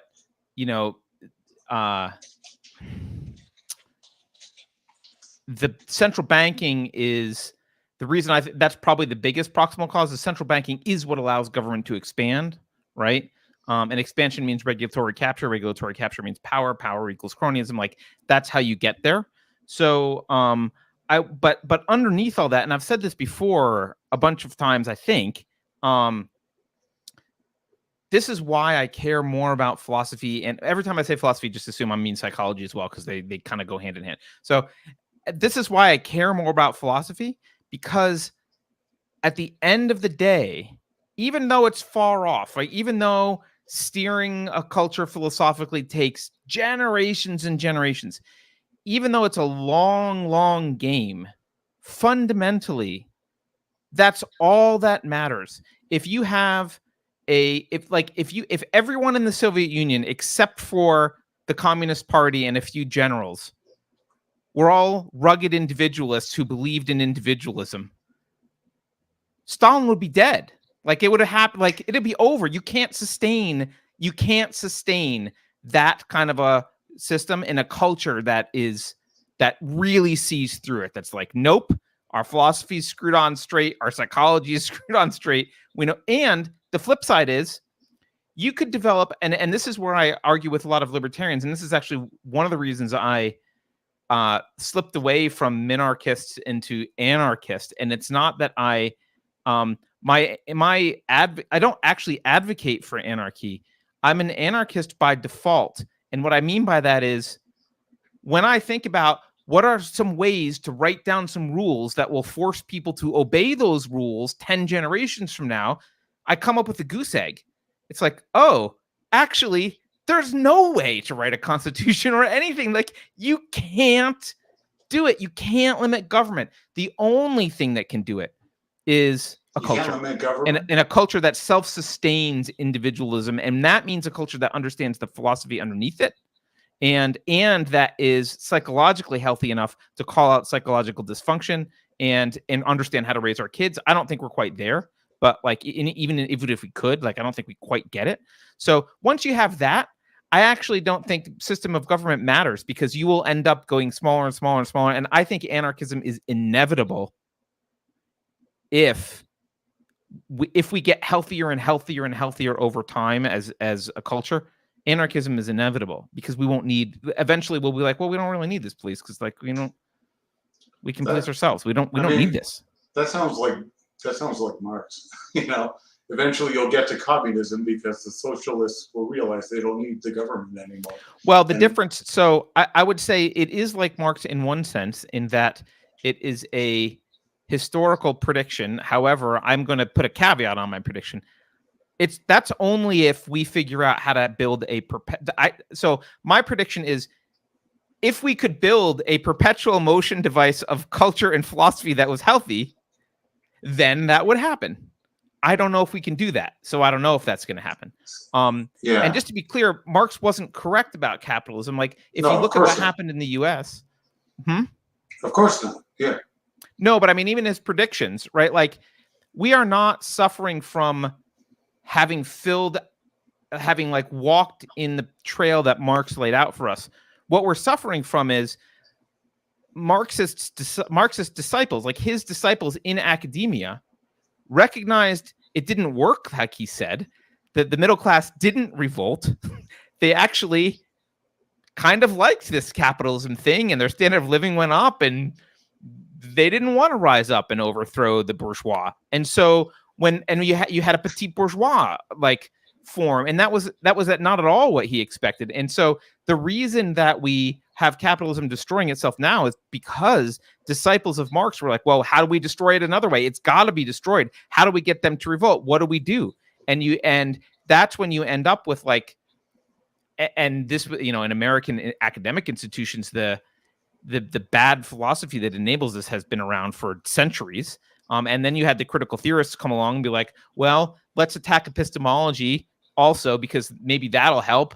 If this is all politically driven. And then you had real existential threats like the Soviet Union, like you've seen Yuri Bezmenov, I'm sure, like, hey, ideological subversion is a thing. We need to go cause the problems to destroy this society because it doesn't want to destroy itself. And I think you didn't need the Soviet Union to do that. I think it accelerated it. I think the infiltration of our academic institutions with really shitty philosophy would have eventually led here anyway. I think we just got here earlier because we had active political opponents trying to create chaos. And does that not satisfy you as an answer, or are it doesn't satisfy me.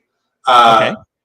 And the reason it doesn't satisfy me is because, God, I'm terrible at putting my thoughts together. The reason it doesn't satisfy me is because, okay, let's just say what you just said, right? Like the Soviet Union, that Marx was wrong about communism or capitalism because all the capitalist countries remain capitalist, and the communist countries were, as Trump would call them, crap hole countries, and right, and those are the ones that became communists, right? So now I would argue that the best example of a small government country would be America, at least at its founding. But if you had predicted, let's say, that it would go towards anarchy because the founding fathers were so brilliant, which they were, then I would say, well, you were wrong because the government's just gotten bigger and bigger. The longer it's been in existence, which would prove or would disprove. Now, you're not a historicist like Marx was, right? So so Marx there is saying a difference this will happen there. inevitably, and I'm saying I don't know what will happen, but if we want this thing to happen that I want, which is libertarianism, minarchism, end game, voluntary society, well, we got to get our shit together in these other fields because they drive everything. That's kind of what I'm saying. Marx was not saying we have to get our shit together. He was just saying, I understand how it all works, and this will inevitably happen. I'm not saying that at all. I know you're not. And I know you're saying if people would just, hold by the individualist, Enlightenment, classically liberal, I don't know if that's the right word, but philosophy, we would eventually reach this this state of anarchy, maybe. Anarchy is a word people don't like. Let's just say would reach the founding utopia kind of idea of would we reach like a libertarian kind of thing, would reach voluntarism, would reach this place where we didn't violate each other's rights all the time. Yeah, it would be, God, everything comes back to Marxist terms. It would be a community-based sort of thing. Like you'd have what, Jordan Peterson got in trouble for saying socially enforced monogamy or something like that, or enforced monogamy. So like all your rules would be socially enforced instead of and legally so enforced.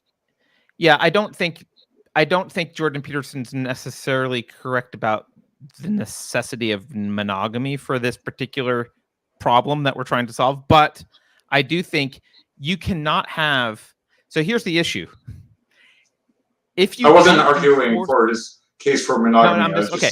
But if you don't enforce, and let's just say that we could understand what positive, thriving human behavior looked like. We could say like it means don't inject heroin into your arm and do this and like whatever. Let's say we could figure out whether you were behaving in your best self-interest and in the best long-term interest of yourself and like and in a moral way. If we could figure all that out,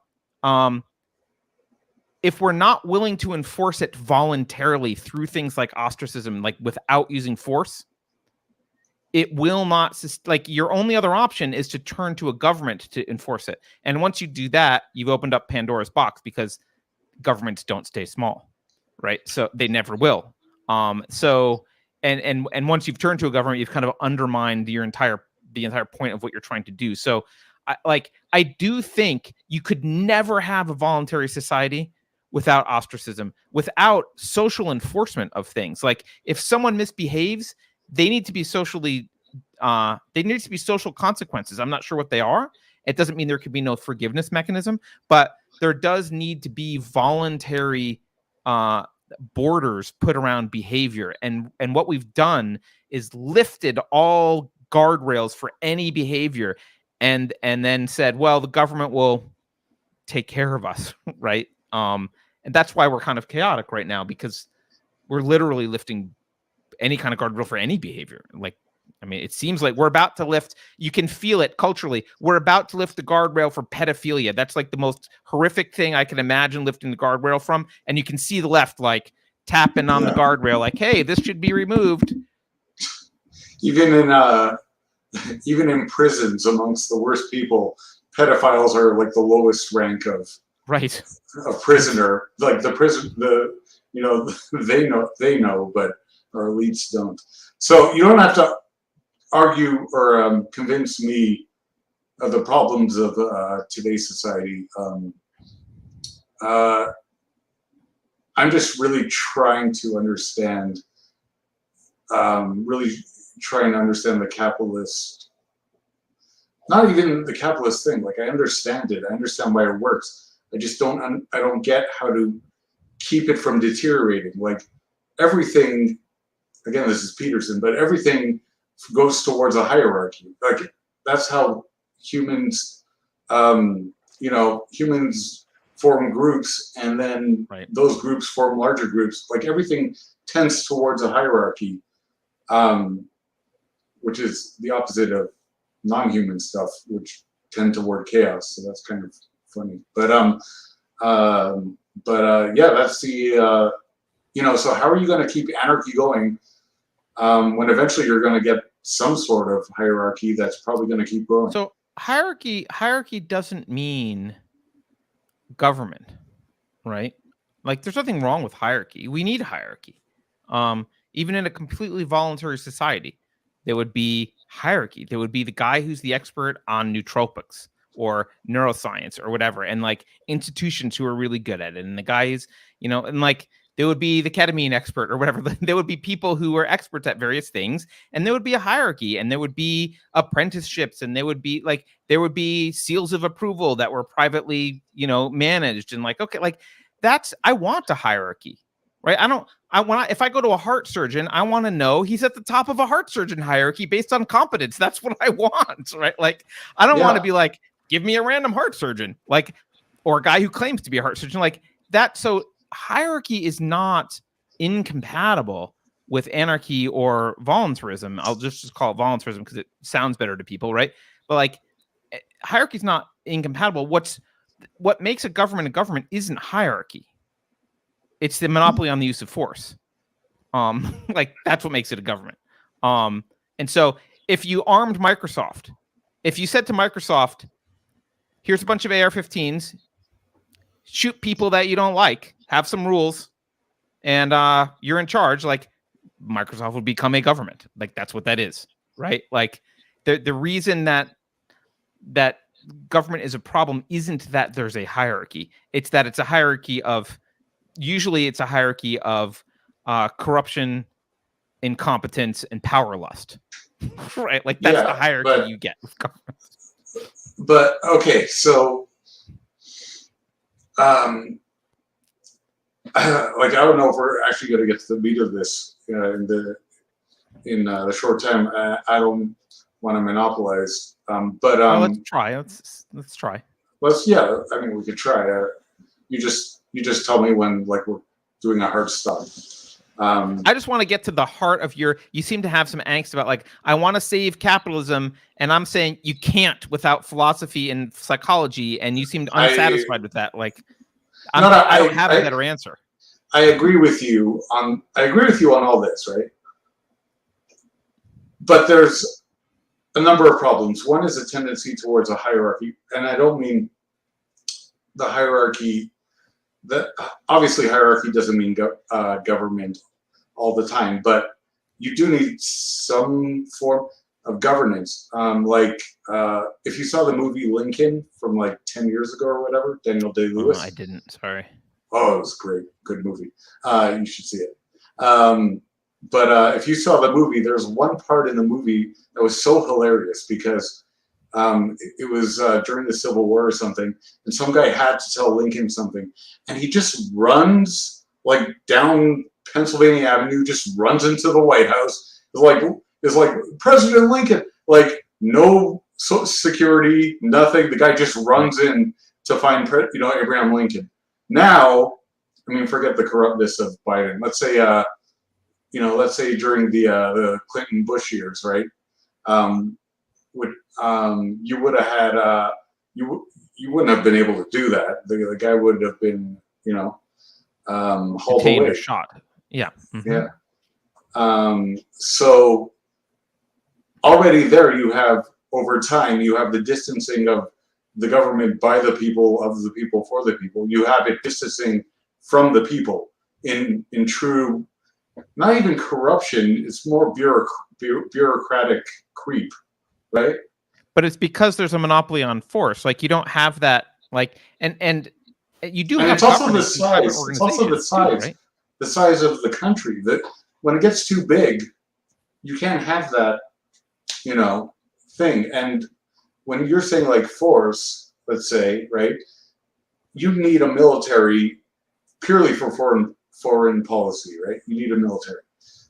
But For defense. what you're saying, defense. So what you're saying in your view, there would be a bunch of militias loosely working together? I don't know what there would be.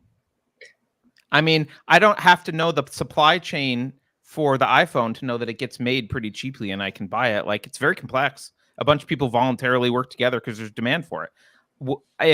If someone had proposals for mutual self-defense and I thought they were good and we lived in a voluntary society, I don't want to get blown up by North Korea or Russia, so I would contribute. In fact, people with more to lose would probably contribute more. So it's somewhat of a progressive tax in that sense. Like, it's not a tax because they're not forced to, but maybe it would end up being, we all kind of agree that there's this one organization, but we have to have some oversight to them because, we don't want them to go too far and whatever, but they don't have a monopoly. If I wanted to start my own company and compete with them for doing that, like, okay, maybe I could do that. Maybe no one would fund me. No one would trust me because they're happy with what's going on. Like, I don't know. And when I think about end games like that, I don't mean to be flippant, but I actually don't care. And the reason I don't care is, to me, what matters is the goal of preserving individual rights. And if we have the culture that moves in that direction and can self-sustain in that direction, what I mean by that is continuing to raise children that act that way and reinforce those values and get better at individual rights, not worse. Like, if that's the culture that we build, I think we'll end up with anarchy/voluntarism. Maybe I'm wrong. Maybe we'll get stuck at some form of libertarianism and that's what everyone will be happy with. Like, I don't know. I don't care. That's not going to happen in my lifetime. What I care about is individual sovereignty. And I happen to think probably if we had a society that got to a very limited government, they would start realizing that they could shed they could shed more than people right now feel comfortable shedding. And they would realize, oh, actually, we can do this better on our own. Actually, we can do this better on our own. And before I went from libertarian/minarchist to anarchist, I went through a phase of voluntary government, which I think maybe we would go through too, where it's like, okay, there is a monopoly on who can be the government, but they don't have any money unless people contribute, and they can voluntarily contribute, and only to the things they want. It's like, okay, well, that's a lot of power that you have as a private citizen. Now, that could be dangerous for other reasons, right? Because, someone rich could come along and use their power to do something else. So you still need that culture of individualism. That's why there's no real, without that foundation, you can't build anything. And so that's why I don't even get into arguments with libertarians about whether like this form of government or that form of government. I don't care. What I care about is my grandkids being and their grandkids being immersed in a culture where everyone wants individual rights to be protected. And that's what they're striving to figure out how to do. And I don't have to lay it out for them. Just like I don't have to explain 20 years before an iPhone is invented how an iPhone will work. I don't have to explain how a voluntary society will work. I don't know. But I know it will work. And there's a lot of smart people that will, if they've got the philosophical direction set correctly, they'll figure out a way to make something work there. Right? Does that? I know that sounds flippant, but I really don't think it is. I don't intend for it to be flippant. No, I know. I think so.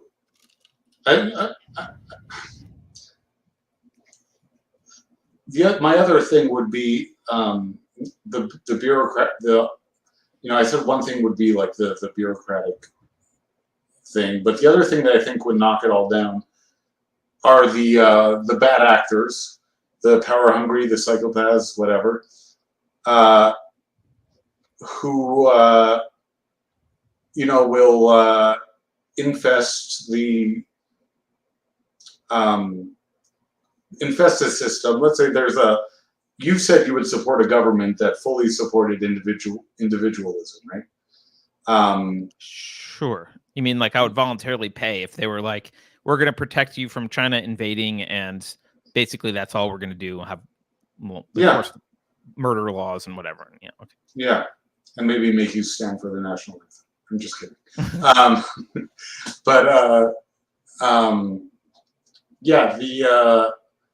Right. So you're saying, like you're saying, everybody has to, the culture has to be individualism, right?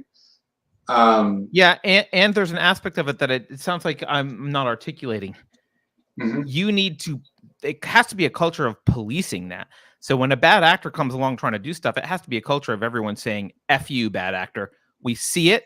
We see the signs. We know what you're doing, and we won't tolerate it. We have to be like, we are not going to tolerate you in our society. Right?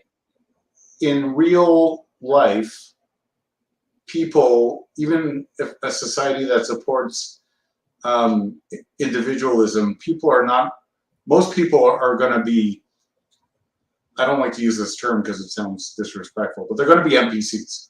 They're going to be, this is our culture and whatever. And you could have some bad actor come and say, free speech should not include harmful speech or whatever they say, right? And people will be like, yeah, that makes sense. Like, it's not going to, your definition, not your definition, I'm saying. I see what you're saying, yeah. The definition of individualism is not going to remain static. It's going to morph over time. And you sort of have to keep it on the path, that's the job of the cultures, whatever that means. But I mean, it doesn't take much to destroy that, to turn a society upside down. Now, again, you're also saying this isn't a utopia because it's not the end of history. You can destroy it through corruption or whatever. So that's what you're saying. Okay, so I get what you're saying. You're saying we have to keep it free from corruption as best and as long as we can. Well, and you're struggling with a topic that I've struggled with, but I don't talk about much because it sounds pretty horrible, but I'll say it anyway. Okay. It's called Dangerous Thoughts, so whatever. Look, true thoughts are terrible, right? So yeah, well, look, this is a tough one. I do think your analogy. Do think your analysis that most people are NPCs is correct. I think we have gone from a normies. I like the term normies better than sure. NPCs. I mean, we can be more disrespectful and say they're zombies, but we've look. They're trying to live their lives. They're trying to raise their kids. Like, I was late because I had to put my kid to sleep. Like, people don't have time, right? Sure, but they also have given up responsibility for deciding right and wrong and making decisions like that. Like, if you're going to do that and someone says, hey, free speech isn't, like, hate speech isn't free speech, you need to have the wherewithal to be like, I actually haven't been paying attention, so I'm not gonna be led by that. I'm not gonna buy in, right? And the problem is people don't, right? But you have to be disagreeable. You have to be disagreeable. And so people aren't. Yes. Not everyone is. Right. So this is the problem I've been struggling with. So I think we went from a bunch of cultures that were based on might makes right. The guy who can win the wars wins and controls, and the conquered people are slaves, and like that was normal, right? And gets to be king or whatever. I think also there was an element of technological advancement, like the Romans and the Greeks and their math, right? It wasn't just they were stronger; it's also they had better weapons. So, well, I can there say was an element of that. Might. When I say might makes right, I'm saying this in a human perspective, like human might. Sure. The number one weapon you have is your brain. So if you invent a nuke and you're fighting someone with sticks and stones, you win, right? Mm-hmm. Like, that's might, even if you just have to press a button. So like, that was the society we lived in, and we've switched democracy. Any kind of democracy switches the game so that the power is not your ability to use force judiciously, or effectively, right? Which was in the past, like, using force effectively was your power. Either you were bigger and stronger, or you had better tactics, or you had better weapons, but like, using force was the skill set, right? We've switched. That skill set has now become psychological manipulation. The king is the person who understands how to move the zombies and get them to do his bidding. The king is a sorcerer. It's a necromancer. The one who can command the armies of the undead wins, right? That's where we are right now. And so if you look at like early advertising, they were, someone was saying psychology isn't a real science. It's not, but we have learned things about psychology. Just look at advertisers. They know how to sway people's behavior, and advertising has gotten more and more effective and more potent. And that has also bled into politics and every other kind of leadership role. And so getting people to do what you want, to do your bidding, has become the superpower. And that's what the elites compete over largely, is like when people are running for office, they're competing over who's got that power better, who has the better team that they've assembled to do that, and whatever. Money obviously can play a role, because, you can make up for lack of cleverness with, sheer bullets or, sheer ads, right? Like, but that's the game that's being played. And that's not a more moral game.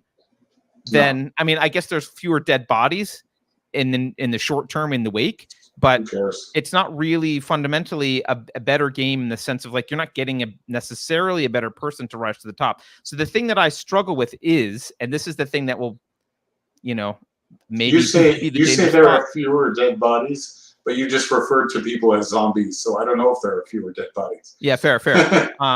But the thing that I struggle with is, I'm not sure the human race can do what I'm saying needs to be done in all of the human race, right? Like, I am suspicious that at least a subset of us, or all of us, need to evolve to be able to handle that culture moving forward. I don't know that we can all do it. I just don't, right? So I like the idea that all humans can do what I'm asking in terms of like have a rational philosophy and have your psychology screwed on straight. I'm not convinced that that's possible in the near term at all, which is why I kind of do like the ideas. This isn't exactly the same thing, but it's kind of why I do like ideas of like, let's all move to New Hampshire or this state or whatever. And like, we're around like-minded people. We'll be slightly better at it than the rest of the population. Maybe still not great, but that's kind of the first step in the creation of humans that can actually psychologically sustain that over a course of generations. So that sounds weird and elitist, but I think it's just a fact. If you look out at the world, like I'm not saying this based on genetics or anything. I'm just saying it like based on like, there are people who do this. Philosophical ideology. Right. And there are people who don't. Yeah. You're talking about... Go ahead, Alex. I was going to say that, like, because you brought up advertising and everything, and it's like, the thing is, though, is that when you look at advertisers, when they really talk about things, they're like, we can't catch everybody. Like, we know we can't. There are some people who have a direct opposite reaction than what we are trying to enact in them. And so the thing is, and there's always that percentage, in the same way that there's always a percentage of people that react badly to a drug that everybody else has no problem with, or badly to a food that everybody else can consume. There's no way to 100% that, which is why I struggle with your idea that we could get everyone on board. And I don't really think we could get everyone on board right now. No. I don't think we can, Alex. That's the thing that bothers me, which is why I'm like, okay, well, is there a lifeboat? Can we move to an island, and in a few generations they can have a lifeboat and move to another island? And like, just like eventually you end up with a pug when you start with a wolf, eventually you end up with something that's different. Like, that's what happens. Are you talking about the paradox of tolerance? Is that what is conflicting you? Wait, so say that again. I missed what you said. The paradox of tolerance, sort of. Popper's paradox of tolerance? Yeah. It's sort of. A little bit. Yeah, I mean, a little bit, because related. Look, I think if we look at what we're in a situation in society right now in which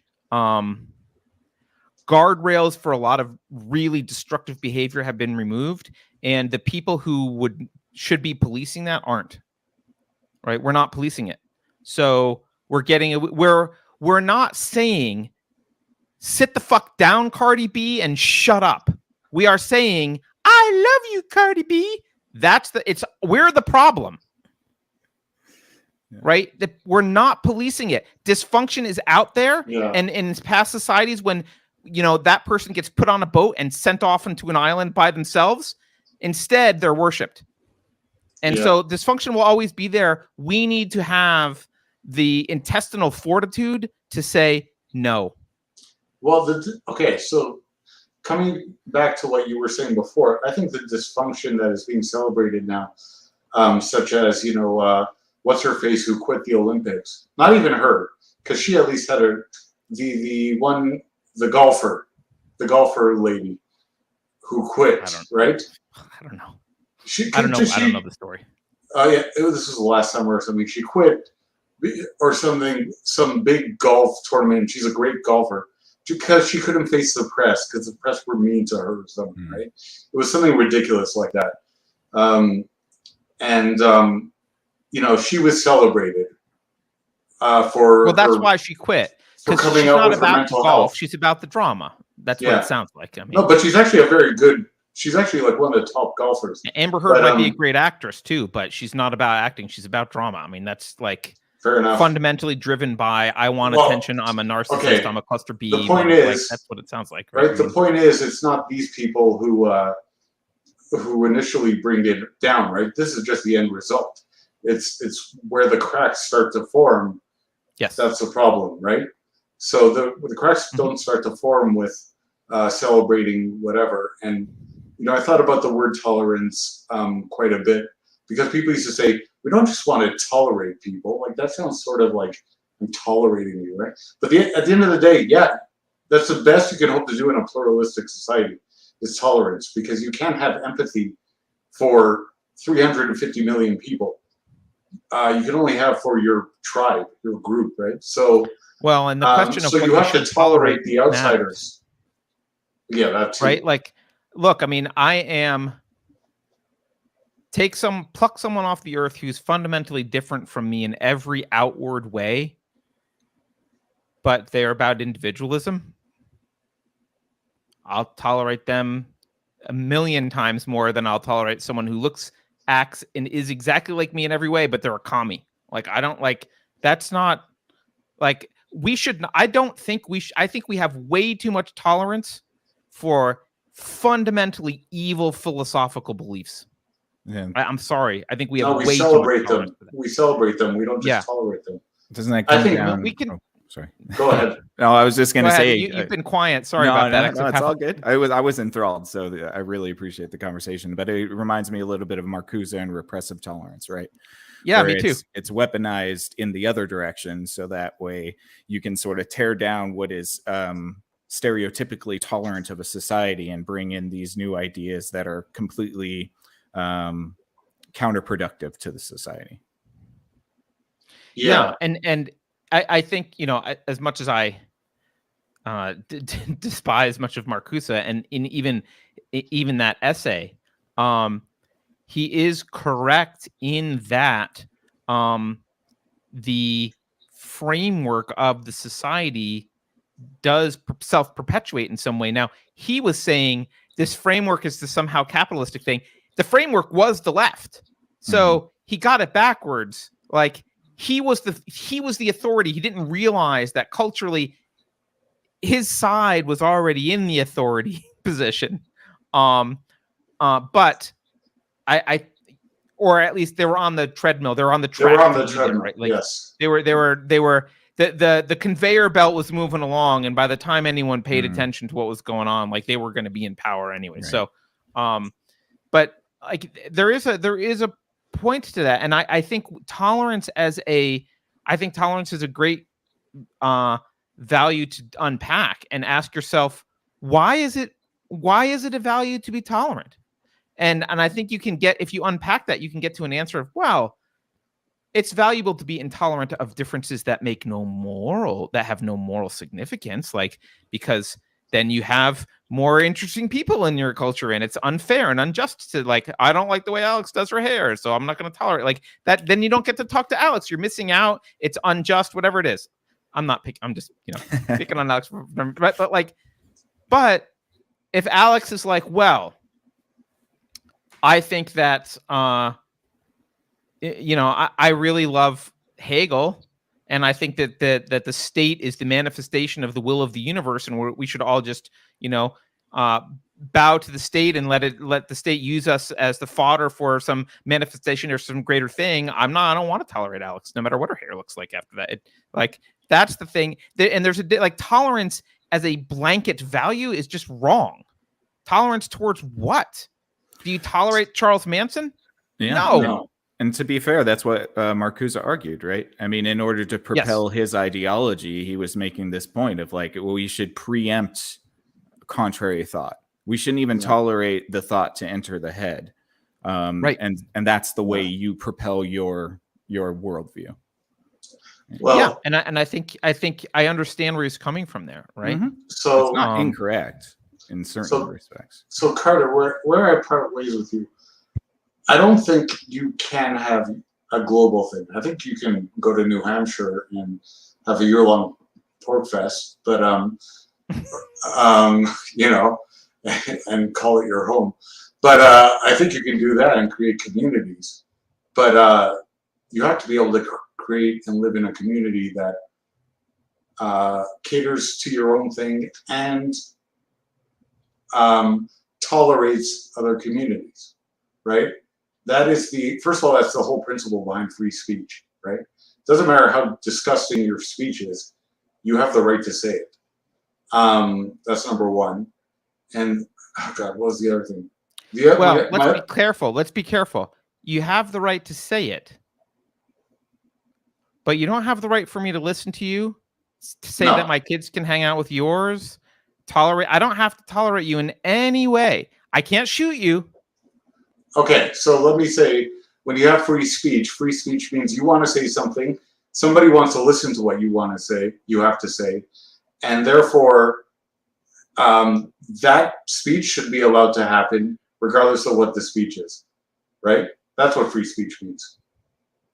Yeah, I mean, sure, but free speech is a political. I just want to, since we talked about ostracism earlier and voluntary, cooperation, I want to distinguish what is classically meant by free speech, which is a political freedom. It's a political freedom. You don't have free speech in my house. If you come into my house and start telling me how awesome Che Guevara is, I'm going to kick you out. Yeah. I don't want to hear it. I don't want my kids to hear it. Right.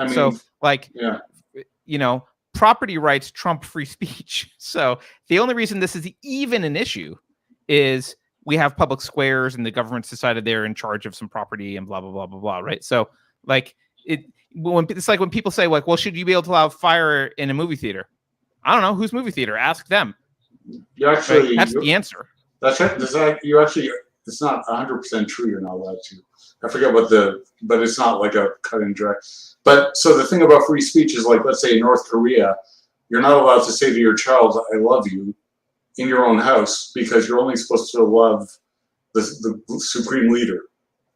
Right. Sure. I'm sure they just invented another word for love, but sure. Yeah. And there's no concept of I according to Yamini Park. Right. So you can't even say I love. There's no whatever. But the second, so that's one thing is free speech, right? So you have to have a certain amount of tolerance. You have to if there's somebody who wants to say something and there's other people who want to listen to that person talk, you have to let that happen unless they're inciting violence according to the U.S. law. The second thing I would say is human condition or human tendencies or behavior or whatever. Why doesn't communism work? Because it is against the human condition. It's against it. There are no human impulses that would allow communism to thrive, right? So you cannot force anything, including anarchism or even individualism, which I have is sort of an oxymoron paradox I haven't quite gotten through. But you can't force that on people because you can't fight human nature. You have to. I'm not sure what you mean by forcing individualisism. I mean, you have we've had this conversation about you need a culture, you need a philosophy.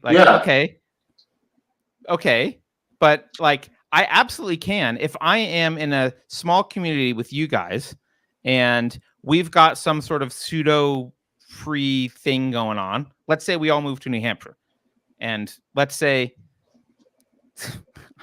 I have my feelings about the New Hampshire libertarian community, but whatever. Let's say it's a great community. We're in the community. We're loving it. Okay. Mhm.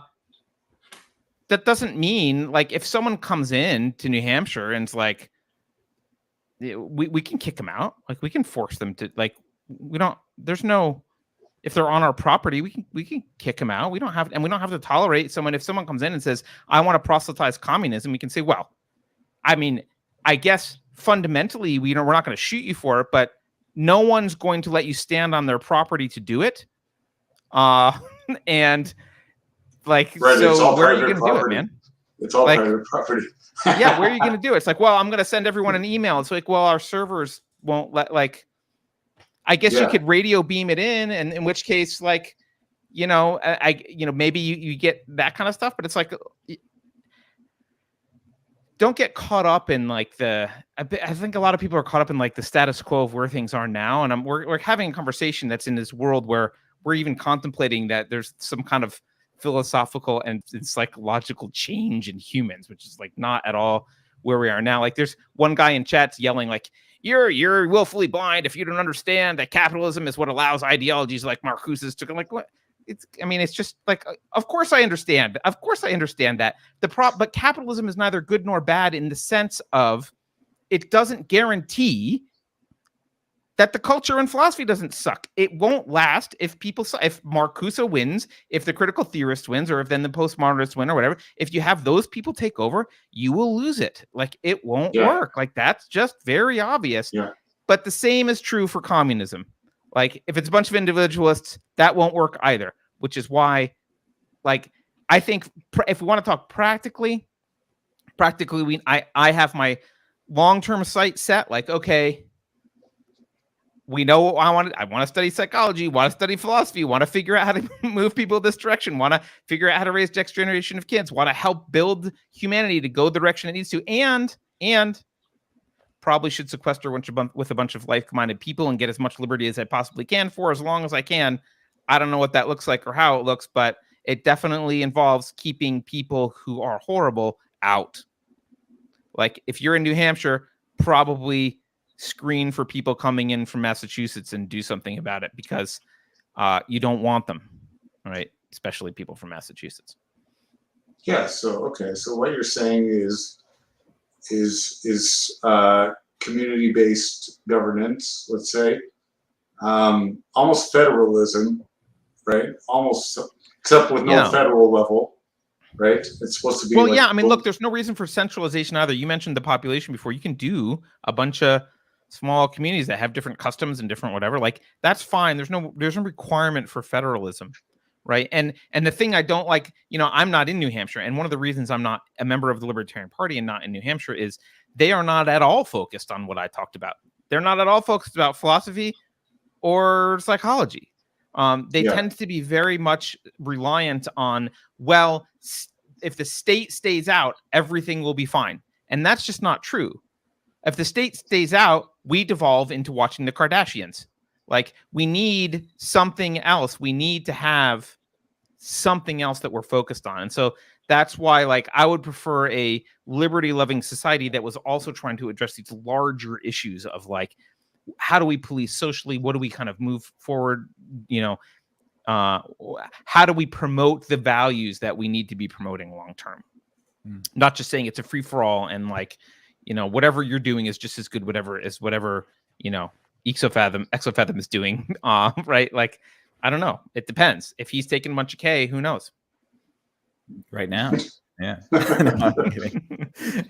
Well, I'm wondering too, because it does seem a little bit like, and this is a question I had for you, Carter, too, is I've noticed, because I've really dive deep into mythology and stuff, and I've noticed that sometimes what I see is a sort of eroding of a grander narrative, and I'm wondering if we can have a cohesive society sans that narrative. Now, I don't necessarily think that it has to be religious, and I do appreciate philosophy, and I'm not, subscribing to a particular religion here, but I do wonder if the grand narrative is the element that we're missing, kind of like what you're saying, Carter, with the culture. That narrative usually helps buttress that culture. And I feel like right now Yep. we have slipped so much as a society in America that we've kind of lost our narrative. We're no longer about freedom because we're racist or whatever. And Right. we just the narrative's yeah. changed to Right. we're a bunch of evil white conquerors who ruined Right. everything for everyone else and like Right. stole stuff. That's the narrative now. So why do we right? deserve a future? You know, We don't. because But by that We narrative, don't. we don't. That's Right. why that's the narrative. right, Right. exactly.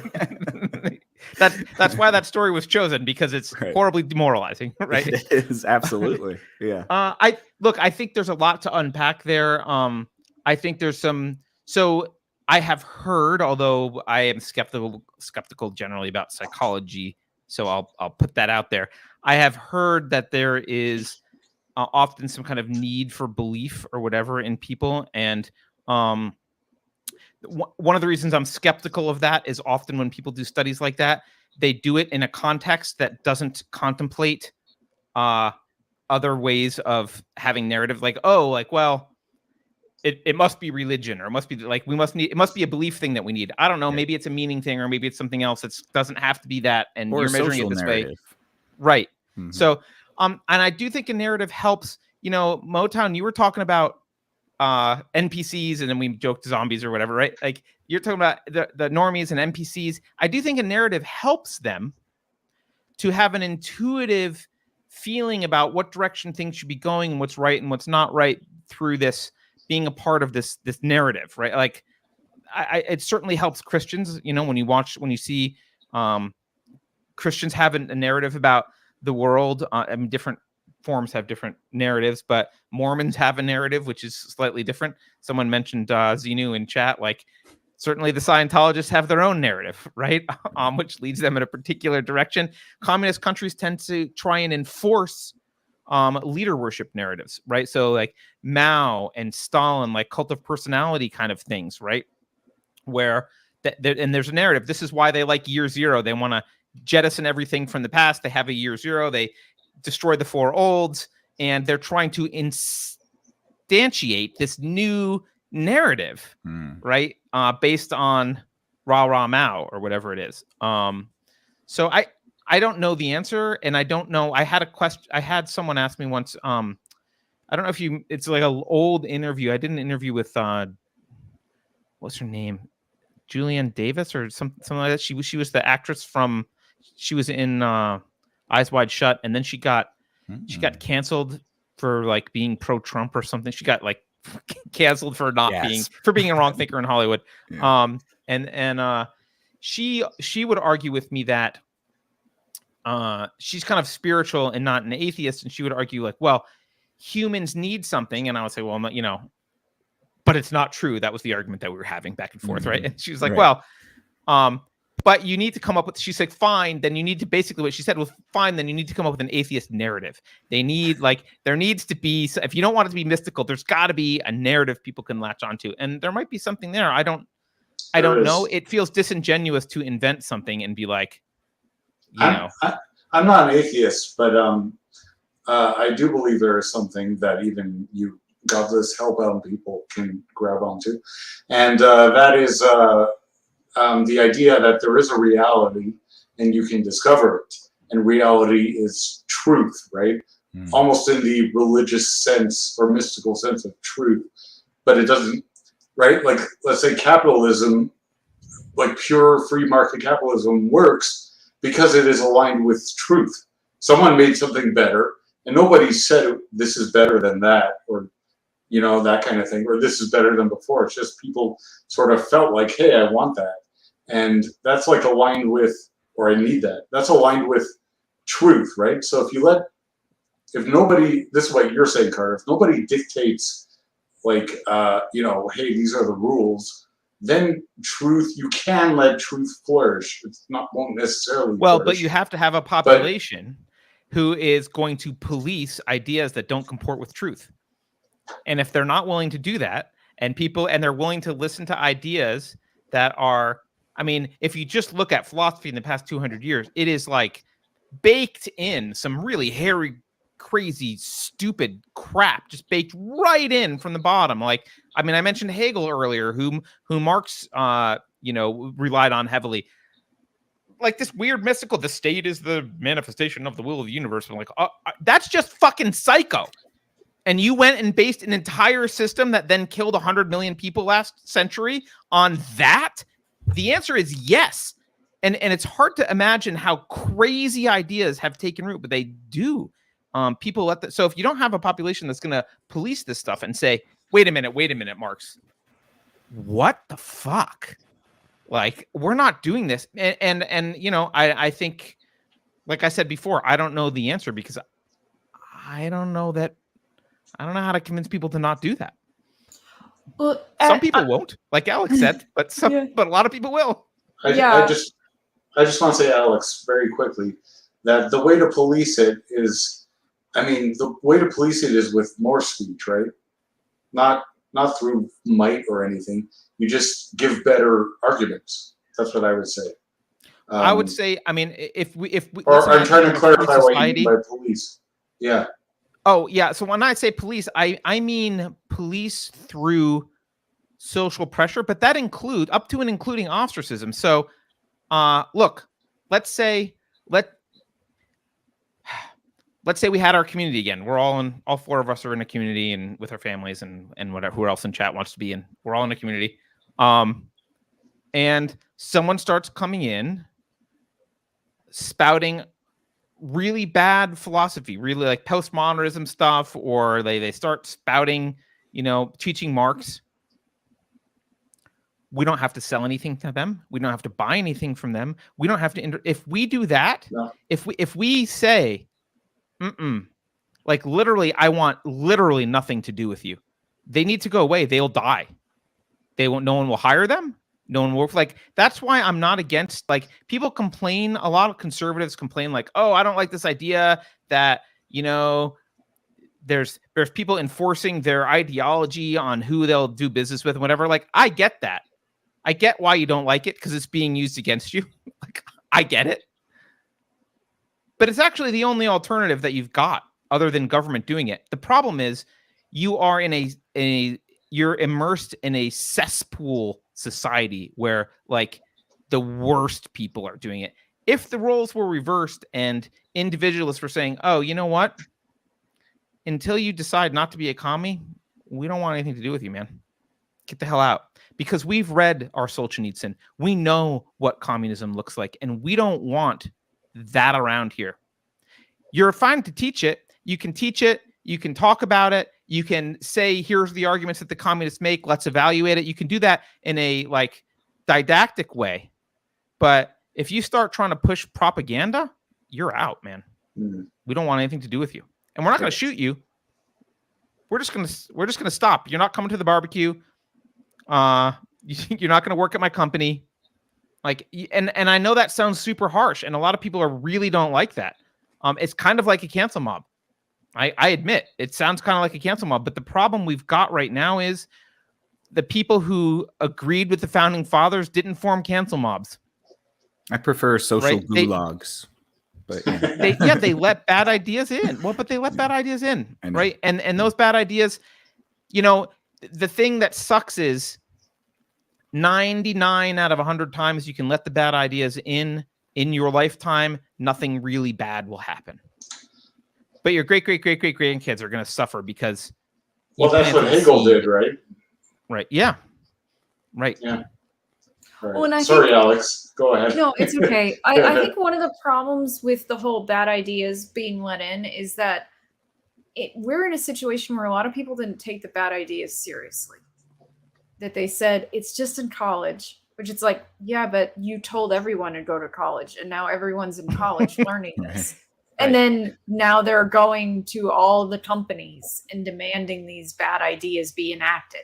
And I think that's part of the problem is that it's just like, yeah, if we had responded to them in serious ways when they started popping up in the universities and going, no, that's stupid, and here's why. And like, you don't get tenure. That's stupid. Yeah, and you don't get tenure because that's a dumb idea. And you're writing about masturbation, and that's your paper. And I don't understand. You're writing about your own masturbation, and that's your paper. That's a problem. I'm not giving you your PhD. Okay. Yep. Like, if we had reacted in that way in the universities, then it wouldn't have spread as much. But we didn't take it seriously. And that's very few people took it seriously and tried to address it. Everybody else was like, "Oh, this doesn't matter." And because of that kind of like, "Oh, it doesn't matter" attitude, it grew. It grew to such an extent that it's affecting everybody. And the other thing, though, is that when it comes to the atheists and meaning and everything and the God-shaped hole, I found meaning. It was not a struggle as an atheist to find meaning, to find purpose in life. And I think, and the thing is, though, is that blaming all of wokeism or suggesting that all atheists are woke, like wrapping those two up too tightly, is a problem, is because there are woke churches. They exist. There's lots of woke churches. There's bishops, there's reverends, there's priests. There's a pope. There's a pope.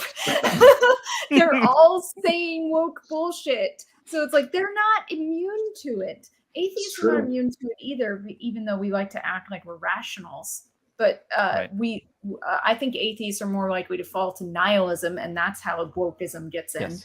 But when it comes to church, or state worship. But or state worship. Yeah. Either way, though, I think every demographic has some form of susceptibility to wokeness if they're struggling for meaning or they want their community to survive, because there's a lot of wokeness that is about destroying a community if it doesn't start, doing it, because they do the things that Carter actually suggests. They stop working with people, they stop giving them stuff, and then the church falls apart. No one supports it and everything, so they start saying ESG. Yeah, they're actually good at this. Yeah, like they're much better at propagating their ideas because they had to. And I just, one thing I want to say about the bad ideas coming in to universities is we actually lost a war intellectually that I don't think anyone realized and no one paid attention to. Their first wave was not to approach universities with craziness. That was not Salvo 1. The first major war they won was pragmatism. It was the William James stuff. It was like, you can just take little bits of ideas from different philosophies and whatever works at the time is pragmatic. Like that, pragmatism won. And once pragmatism won, we were dead, because now people could come in and throw together ideas and they would just concoct a scenario where that idea made sense. And it was like, oh, pragmatism, so we should love the idea and it has some value. Everything has value. Like pragmatism was pragmatism was the sniper that took out the guards and then they infiltrated, right? Like that's what happened. And like there needed to be intellectual guards that were like, no. Pragmatism is not a valid philosophy. Pragmatism is evil. That's not how you ethics are not pragmatic, right? It's not pragmatism that's not the right way to do this. But the guards were killed. And so, lo and behold, and then someone, 100 years later or 250 years later gets a PhD in masturbation and like, okay, here we are, right? Like, on that note, I do have to go, but I was glad I got to ask. You know what? Questions. My daughter's going to initiate the use of force against me if I don't go eat. So we're all going. Okay. I should probably also go. Are there any final thoughts that any of you have though before we take off? I just go ahead, Mo. Sorry. There's a lag. Yeah, I just want to express my appreciation for you talking through this. I'm not convinced yet, although I did get some clarity on you sort of want to do it by starting a community and hoping it grows. Or just even doing the research, like we don't have the science to even do it, right? So, or just hoping it at least can be stable, which I mean that's totally reasonable to me. So, I could believe in that. But thanks. It was interesting. It was interesting. Should we continue? I've got a bunch of questions that were asked that we didn't get to. Should we do this in We're supposed to be. Alex knows this, and Alex is on my case about this. We probably should have like some special content for supporters. Should we like move? Should we do more of these discussions for supporters somewhere else and like continue this stuff? We could do it on locals. I don't know, like how much our infrastructure. We've done zero on locals. Look, we'll figure out a venue in which to address some of the other questions and continue to have this conversation. So, Discord has voice channels. You could have them on there. Yeah, we could do it right in Discord. Yeah, that's true. So, well, and all right, Beverly is gone. I don't know if you saw that. So. Yeah, no, I figured she was gone. Exo wanted to say something. So, I just wanted to second Mo's statement there. I really appreciate this episode, and thanks, Carter, again. I always watch your show, and it's been a lot of fun. So, thank you. Thanks, man. I mean, thanks to all three of you. I was going to say and the other guy. You and not include Alex because she's around all the time, and I see Alex. She's a staple. Yes. Thank you also to Alex for showing up. Yes. So, Alex is on like 6 out of 8 shows. She's very busy, and she's very smart, and she always has good insight. So, I don't even know, how was your show on Tuesday, Alex? It was good. It was a good discussion. It actually covered some of the stuff like psychology, atheists, and wokeism and stuff like that, because the guy was from Atheists for Liberty. So, if you guys want to check that out, it's probably a good idea. It tails with some of this conversation. Cool. All right. Well, look, on that note, thank you everyone for watching. Go to unsafespace.com to support us. Friday, Jeremy Kaufman interviews coming out. Tomorrow night, Token Minority Report is out. Alex, are you on Token Minority Report tomorrow night? Alex is there, so you get more Alex tomorrow. And I'll see you Monday for Narrative Dissonance. I think that's everything. Thanks again. Have a good night.